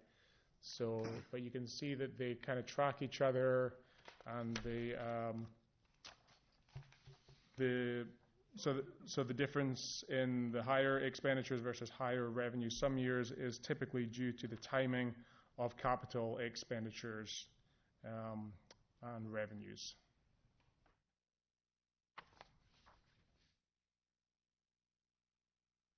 So here is a graph just kind of showing our percentage by function of our expenditures.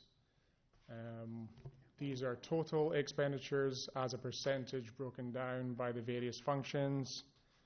So I just took fiscal year 2013 as an example, just to take you through, and so you could compare. You can see the full trend in your packets, but just to look at, you can see that the debt service fund expenditures this year, again, because of the skewed, because of the refinancing, it was especially higher because the refinancing was, I believe, 9.95 million. So you can see the skew there. It's actually 24% of our expenditures. If you take that out of the equation, it actually does increase the other percentages somewhat. So you can see that from fiscal year 13 to 19, as of note, that would take public safety up to about 23%, which is the orange pie, and then it would take public works up to about 19%. So it shows an increase on those. Typically, others have remained fairly consistent on a percentage, but the capital projects and the debt service fund do definitely drive these percentages depending on that activity for that fiscal year. And again, this chart here does show the clear evidence of the of the skewedness because of that refinancing, but this shows our debt service expenditures for the last 10 years. So ranging from 2.5 and then now down to about up to 15, but then that is expected to go back down. Brian, do you recall what was the driver for the 10 million in fiscal year 18? It was, I believe, also a refinancing of some Another debt. refinancing? Yeah. Okay. So you can see if you do take those out, it has been trending fairly consistent. So here is a trend for salaries, which is one of our main expenditures under personnel costs. And this typically does show a growth kind of similar if you think of property tax revenue and just the growth of the city. You can see that the salaries do kind of grow with that. There does not seem to be any extremes here.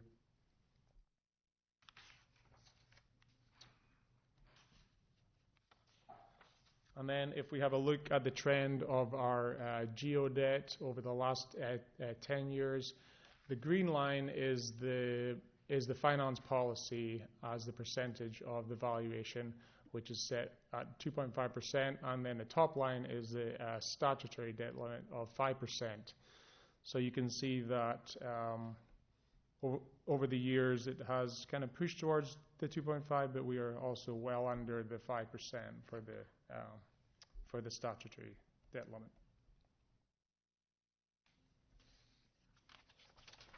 And that's all I had. So I do appreciate your time and any feedback and questions you have. And if you get into the packet more, we are always welcome to more feedback, because we want this to be of help during your budget season. And I do want to stress that to the directors also, then any help that we can be in any kind of trend and giving you some deeper analysis into your figures, then we would be more than happy to do that. Okay, questions or comments? Thank you. Nice job. Thank you. Sorry about the delay.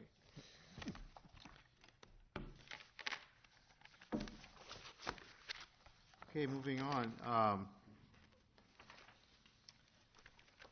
The next item that's marked for discussion is on page 4. If there's anything prior to that item, please say so.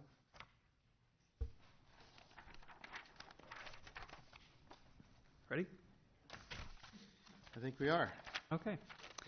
The first item on there is a public hearing on the proposed amendment to the Central Corridor Urban Renewal Plan.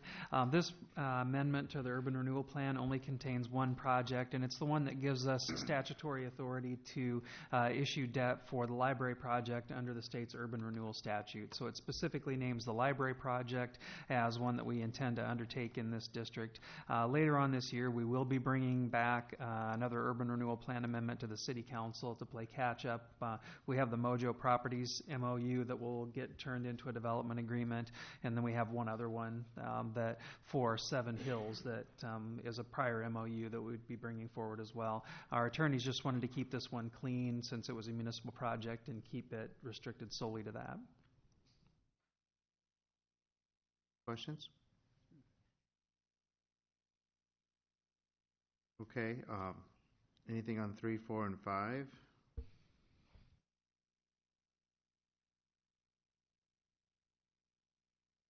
Okay, number 6.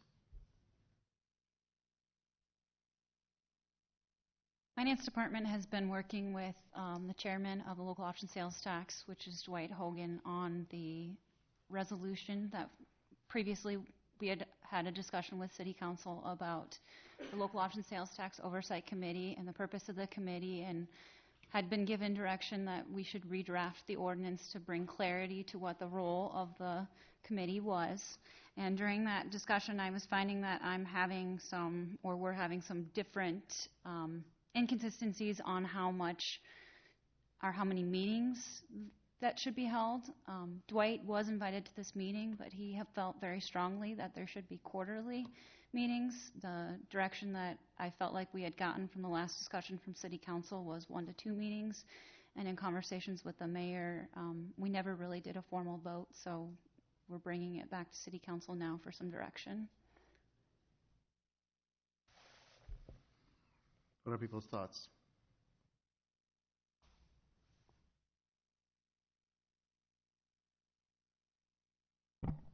So the one meeting would be to, after the CIP was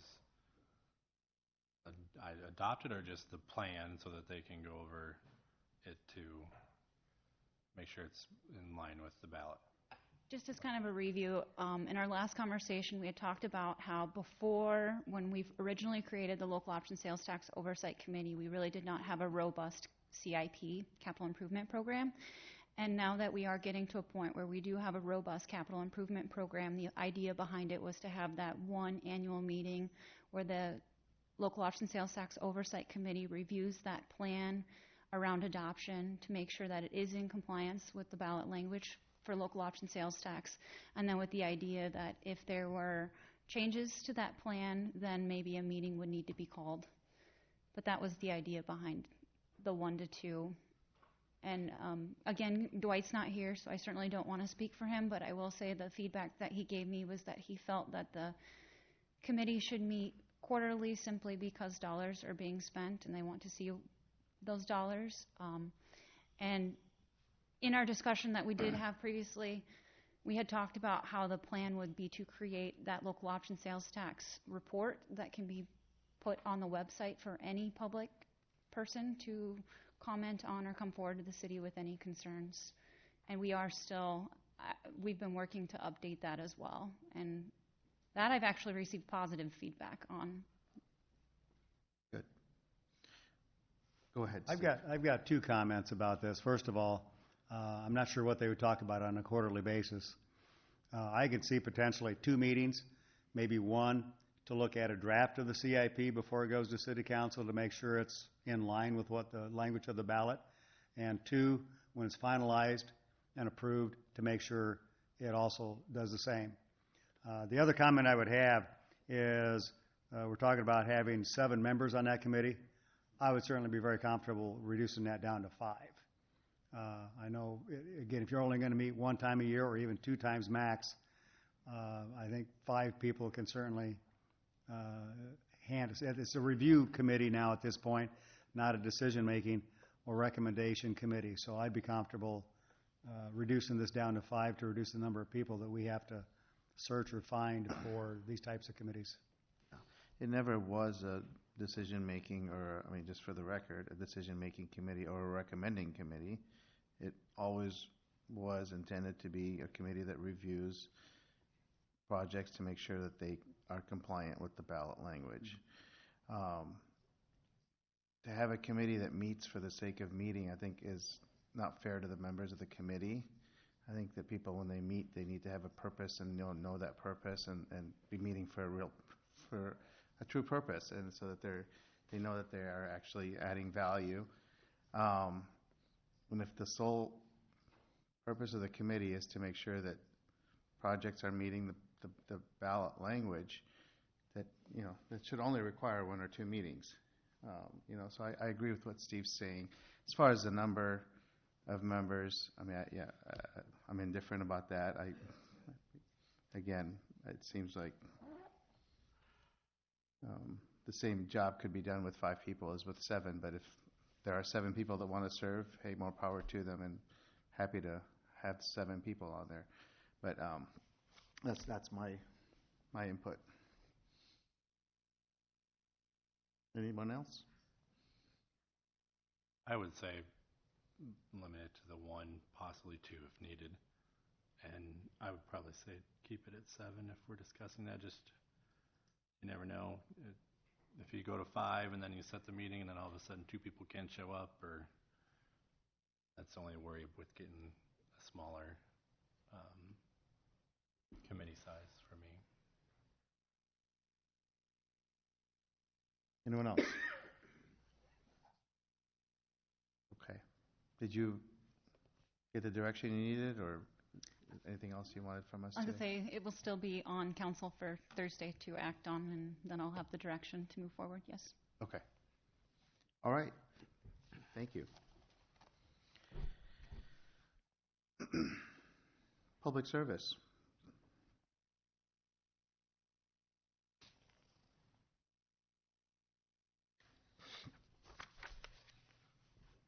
Your Honor, Counsel, thank you. First item is number 1. It's a resolution approving a contract change order with Rachi Construction. This is actually for a credit on the project. In the next few months, we'll be going through the civils. We're actually reducing the scope, so you'll see a couple more of these. The next 2 will be much larger sums, but this will be the first change order to actually reduce the scope with Rachi. So we're obviously recommending moving forward with that. Any questions? No? None? Okay. Yep. Item number 2 is a resolution approving a contract change order with Delaney Concrete. This past year, we had a lot of moisture in the soil, and this is what we ran into. Here's a picture of the foundations going in. And every time we went to go to excavate the foundations, the soils would collapse because there's so much moisture in the soils. There's nothing we could really do with that. So we had to go back, re-engineer a lot of the foundation systems. We actually had to move towards forming the foundation systems up like this. They actually had to form the entire perimeter of the building, which added a lot of time to the project. And so this is one of those things that where the weather really hurt us last year. We really couldn't get around this. Delaney was very good at working with us. The original design, just essentially what we're going to do is dig a hole, a trench footing, without any forming. They came back and shot us a really good number to get this project done. So obviously, staff's going to recommend this change order. We're still under budget for the footings, but really we couldn't get around this issue this past fall. So, any questions regarding that? Nope. Okay. Questions? No. Okay. Next. Items 3 and 4, that is the public hearing regarding the mechanical systems package. We received 5 bids back on that package. The engineer's estimate was right around 1.9 million or just under that. The low bid came back with Pipe Pro just at $3,694,245. Way high. And so we're going to ask the council to table this on Thursday. We met with the bidders and we quickly found out what the issues were. The largest issue is the control systems, or essentially what you call a thermostat. Most of the bidders included a building automation system in the bid, and that alone was the main culprit right there. So essentially, we're meeting with them. We're ripping out that building automation system and some other things we don't need with the package. We'll be back to the council in February, and I think we got it trimmed down to where we need it already. And so we were very surprised at that number, obviously. The highest bid came back was close to $5 million. Yeah. And so we've recognized exactly where to cut. I think we've cut already $1.4 million out of that, most of which is the control systems. And so they were just too much, way more than what we needed.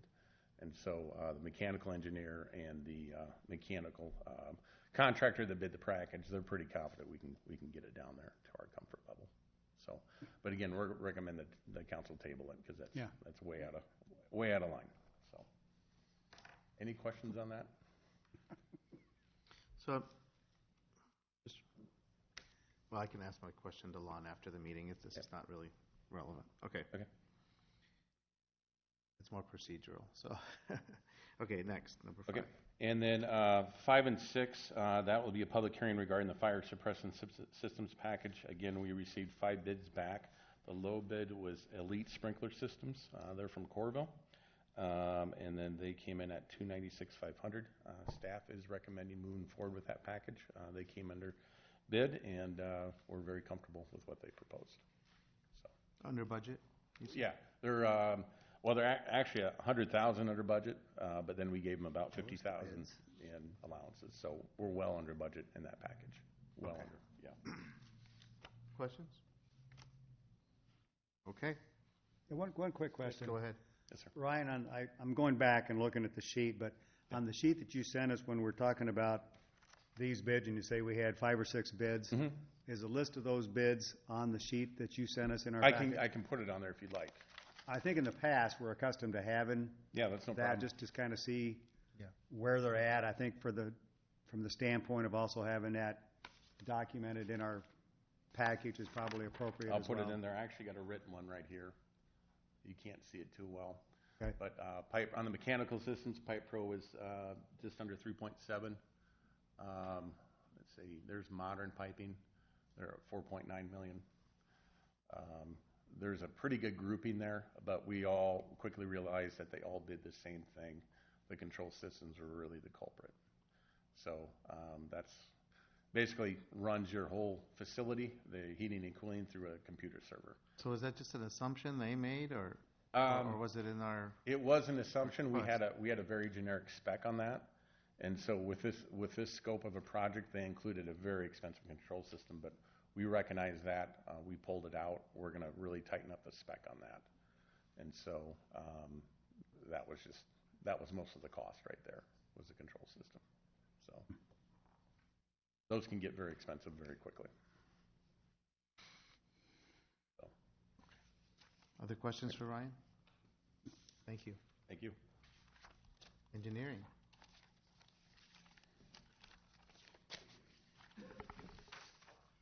So item number 1, this is for Tower Terrace Phase 9, so this would be from Cornhenge East.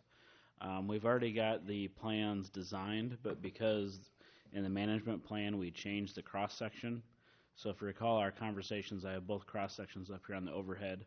Originally, for both cross-sections, it's a 20-foot wide roadway today with a 5-foot bike lane and 11-foot travel lane. And then per the original master plan, it was a 6-foot wide sidewalk on one side and a 10-foot trail on the other. In the city of Marion, we actually did 2 8s on each side, and then there was a median in the middle.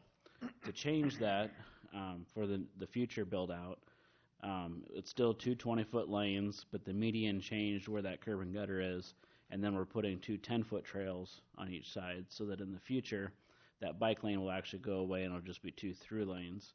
That gives us more green space that we can put our lights, our infrastructure in. And so because our curb lines are very slightly changing that the common public is not going to see that, it makes sense to make that transition at the roundabout rather than go farther east and then make the change. And then it would be more obvious. So Anderson Bogart's willing to make the change in the plans for $14,000 so that we can build that section going east the correct way. So a lot of it is just minor moving intakes. So to this is line just in changing our curb. design right now. Yep. Just because this is a better place to transition than farther to the east. Questions? Does that make sense? So this is going to be the design that Cedar Rapids will follow? This is the when they design that build out? everyone's going to follow from this point forward. From this point forward? Yep. It's just we got about 30% of Tower Terrace built before Right. this changed. Right, okay. You get for being on the ball. So item number 2, for our airport that is currently closed, there's a section of the Grantwood Trail. If I can get my... So this is the Grantwood Trail east of Waldo's Rock Park that's currently a lime trail. As part of that, there's some existing volunteer trees that have come up, and the DOT actually wants those trees to come down before we can open the airport back up.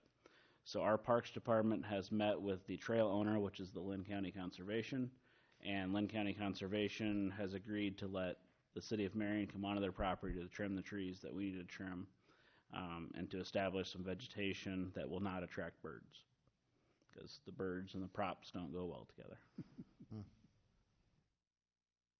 So this is just formalizing the agreement so that years down the road, they can't say, well, why are you on our property? We have a written agreement.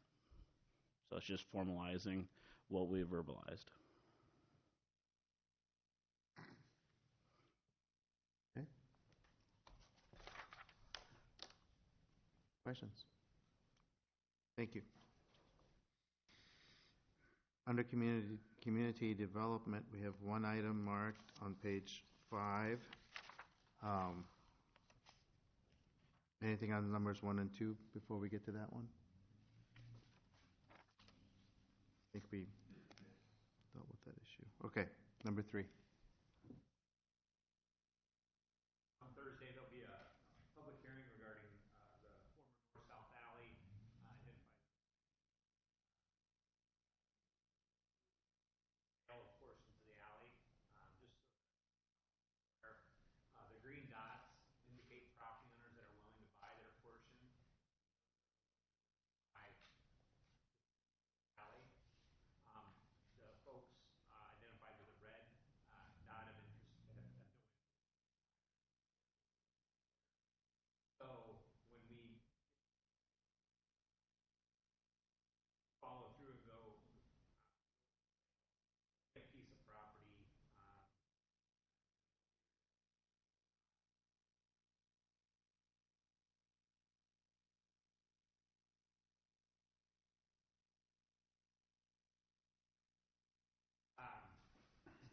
there'll be a portion in here that's still kind of right of way, but we're recommending proceeding. Critical thing is when you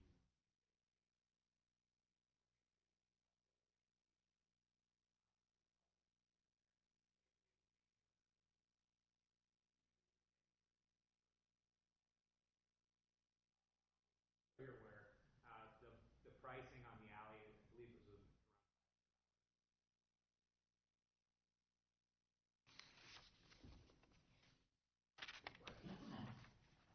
and then you'll see we did a project calendar, so we don't have to read all the. Do the owners that said no or didn't respond, they have the option in the future they could purchase it? Yeah. Okay. And No. The portion that they don't, like if you see here. right. Yeah. What you're marked there is that's not going to get purchased. The green dots are the ones that they're going to get the full 10 feet. Right. They're not getting half the alley. Right. Okay. Yeah, so those will be out of the Right. question. I just mean the ones he was talking. Yeah. They had circled. Right. But everyone had the opportunity to buy. Correct? Yeah? Okay. Okay, questions on that?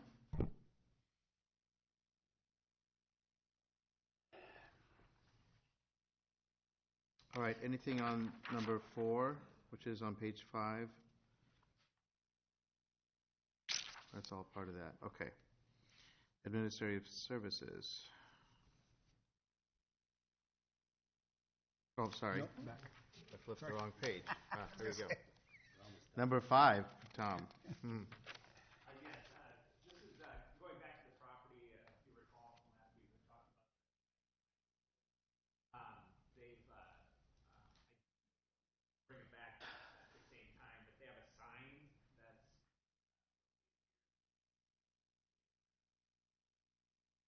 sign from Collins Road Square. That was constructed, and boy, I don't even know when it was constructed. Constructed it right away. So they're looking. They've got a new owner. We didn't find a record. So we'd like to move forward with an encroachment agreement. I was hoping to have that agreement to the council today. I did not get that accomplished. Generally, it's a simple agreement, one page. Send that out, or if you guys want more time to look at it, we can table it.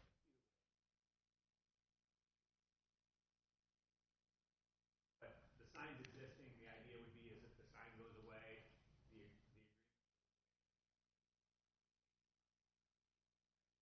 or if there's a request to it, come back to the council for a decision.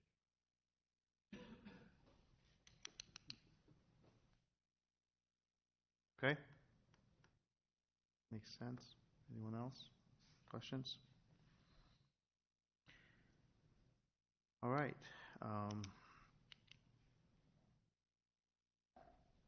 6, 7, or 8?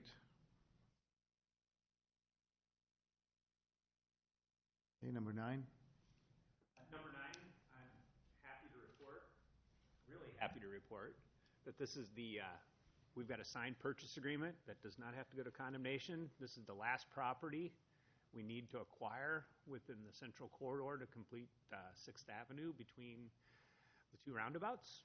So this is a monumental occasion for Tom. There's been a lot of properties acquired. Actually been working with Mr. Inslee for quite some time. He did sign the agreement. You've got a copy of the purchase agreement in the packet.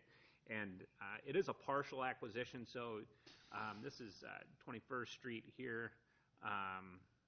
And there you can see there's a house. And what we're going to do is we got to buy a piece that kind of comes in here like this. So we're going to ultimately turn a quarter of those two lots into right away, but we're going to have to acquire the home as a part of that and remove that facility. So it's all laid out in the purchase agreement, and he has signed that, and we'd like to move forward. Okay, questions?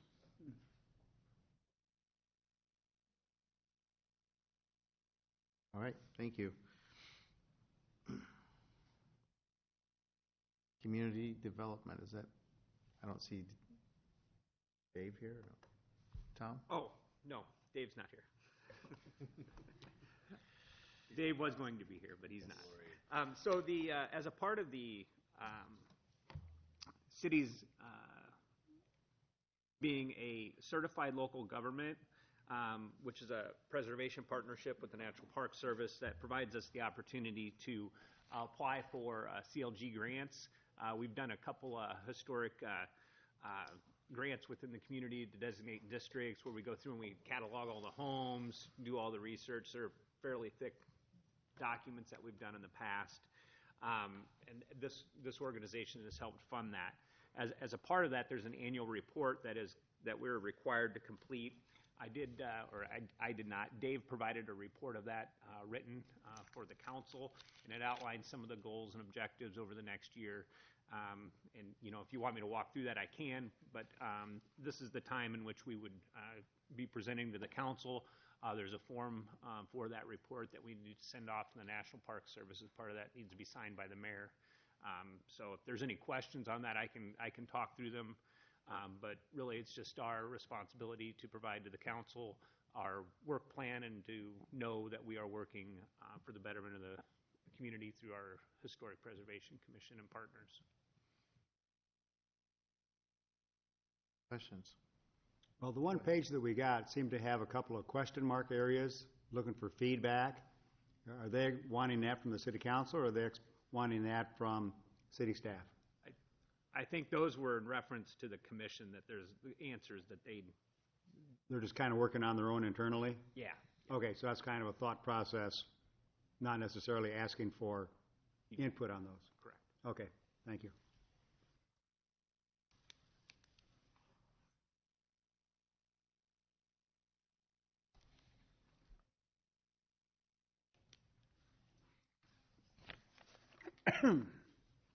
Thank you.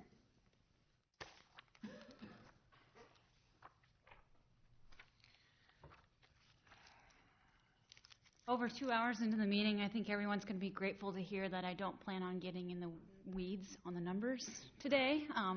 Really what I wanted to share was a little bit about what we're working on here with the quarterly report. We've only given one to council so far, and that was given in the version of a PowerPoint presentation. We are now working towards trying to create that paper report that you can, again, post on the website for the public to read as well. So what I've presented or put in front of you here includes a snapshot of the city's fund balances at December 31st, as well as a fiscal year-to-date change in fund balance, so you can start to track the trending on how we are doing as far as cash in the bank. And then also a review of the general fund's revenue and expenditures through the second quarter. Obviously, this puts us 50% through the fiscal year. And so this report will provide a lot of the detail, and you can certainly read the report, but I just wanted to cover a few things to keep in mind as you go through the report. No quarter-end accruals are reported. We generally are cash basis, which means that revenues are reported when cash is received, expenditures reported when cash payments are made. Many of these revenue and expenditure transactions don't occur at uniform times or in equal intervals throughout the year. So although we're 50% way through the year, not everything's going to be tracking at 50% due to timing of the cash flows. Overall, the city's fund balance has increased by $2.75 million from the beginning of the fiscal year. This is not surprising because we did receive our first large disbursement of property taxes in this last quarter, and you can see that reflected in the funds. We kind of did the breakdown there of general fund, special revenue fund, debt service funds have all increased. That's where you see your property taxes hit, with the employee benefits levy hitting the special revenue fund and the debt service levy hitting the debt service fund. Again, not surprising, you can see the capital projects funds decreased. We bonded, if you recall, last spring, and we've been working and spending that money down on projects. Overall, we are trending about where our budget is, and you can see that reflected in the reports at 50.92% of our budget for revenues and at 47.69% of expenditures.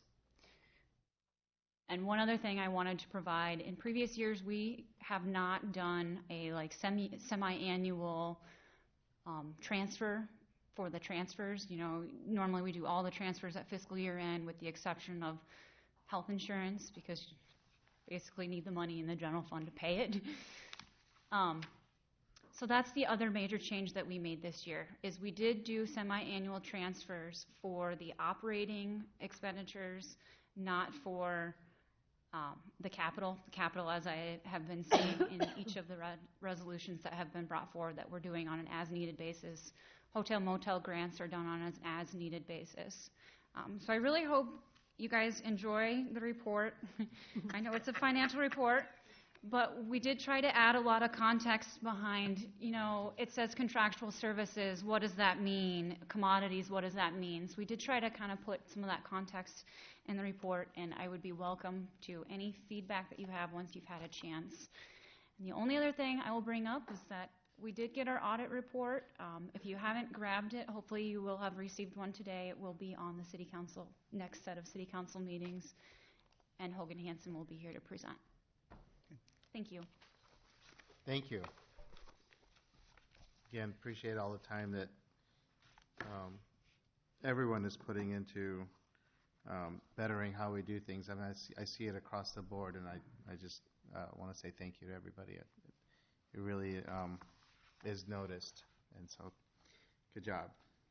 Look forward to reading the report. I'm sure I'll have a few questions.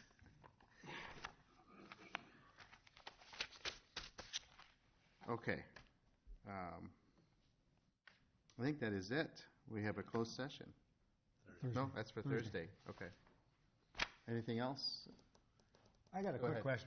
On the departmental reports, in the revenues for the all the utilities, I just looked at it, it kind of jumped out at me. For the month of October, all the utilities are significantly higher than any of the other months. Is there something we do different in October? I don't see my bills at home, so I'd have no idea what they look like. But if you look at these numbers, every sanitary sewer, stormwater, sewer, garbage, everything is, you know, 30 to 40% higher than the other months. Is there a reason why October jumps up so much? That is some of what we're trying to dig into. I do know, I mean, for instance, over the summer season, you are using more water. Rate increases typically do occur at July 1, but because water does our billing for us, I don't have direct data. We have to work with them on understanding that trend. I mean, if I were to watch the bills at home, this would probably jump out at me. When I'm used to a certain level and all of a sudden October jumps up, I would have expected we would have got a bunch of calls. But my first impression is maybe it's just their billing cycles. I don't know how many residential units. That's one thing Brian and I actually have had several conversations about, and we're going to be digging into that. So far in this report, I've given you detail. We've been giving you detail on general fund. We are planning to expand this report to include the other operating funds. So, excellent question, Steve. We are headed that direction. Okay, well, I know sometimes we catch up on certain areas, but everyone across the board is significantly higher than the other month, so that's what jumped out at me. So, okay. Okay, look forward to seeing everyone at the State of the City luncheon on Thursday. I've got a report today that we are sold out. Here, here. So it'll be a great celebration. Thank you.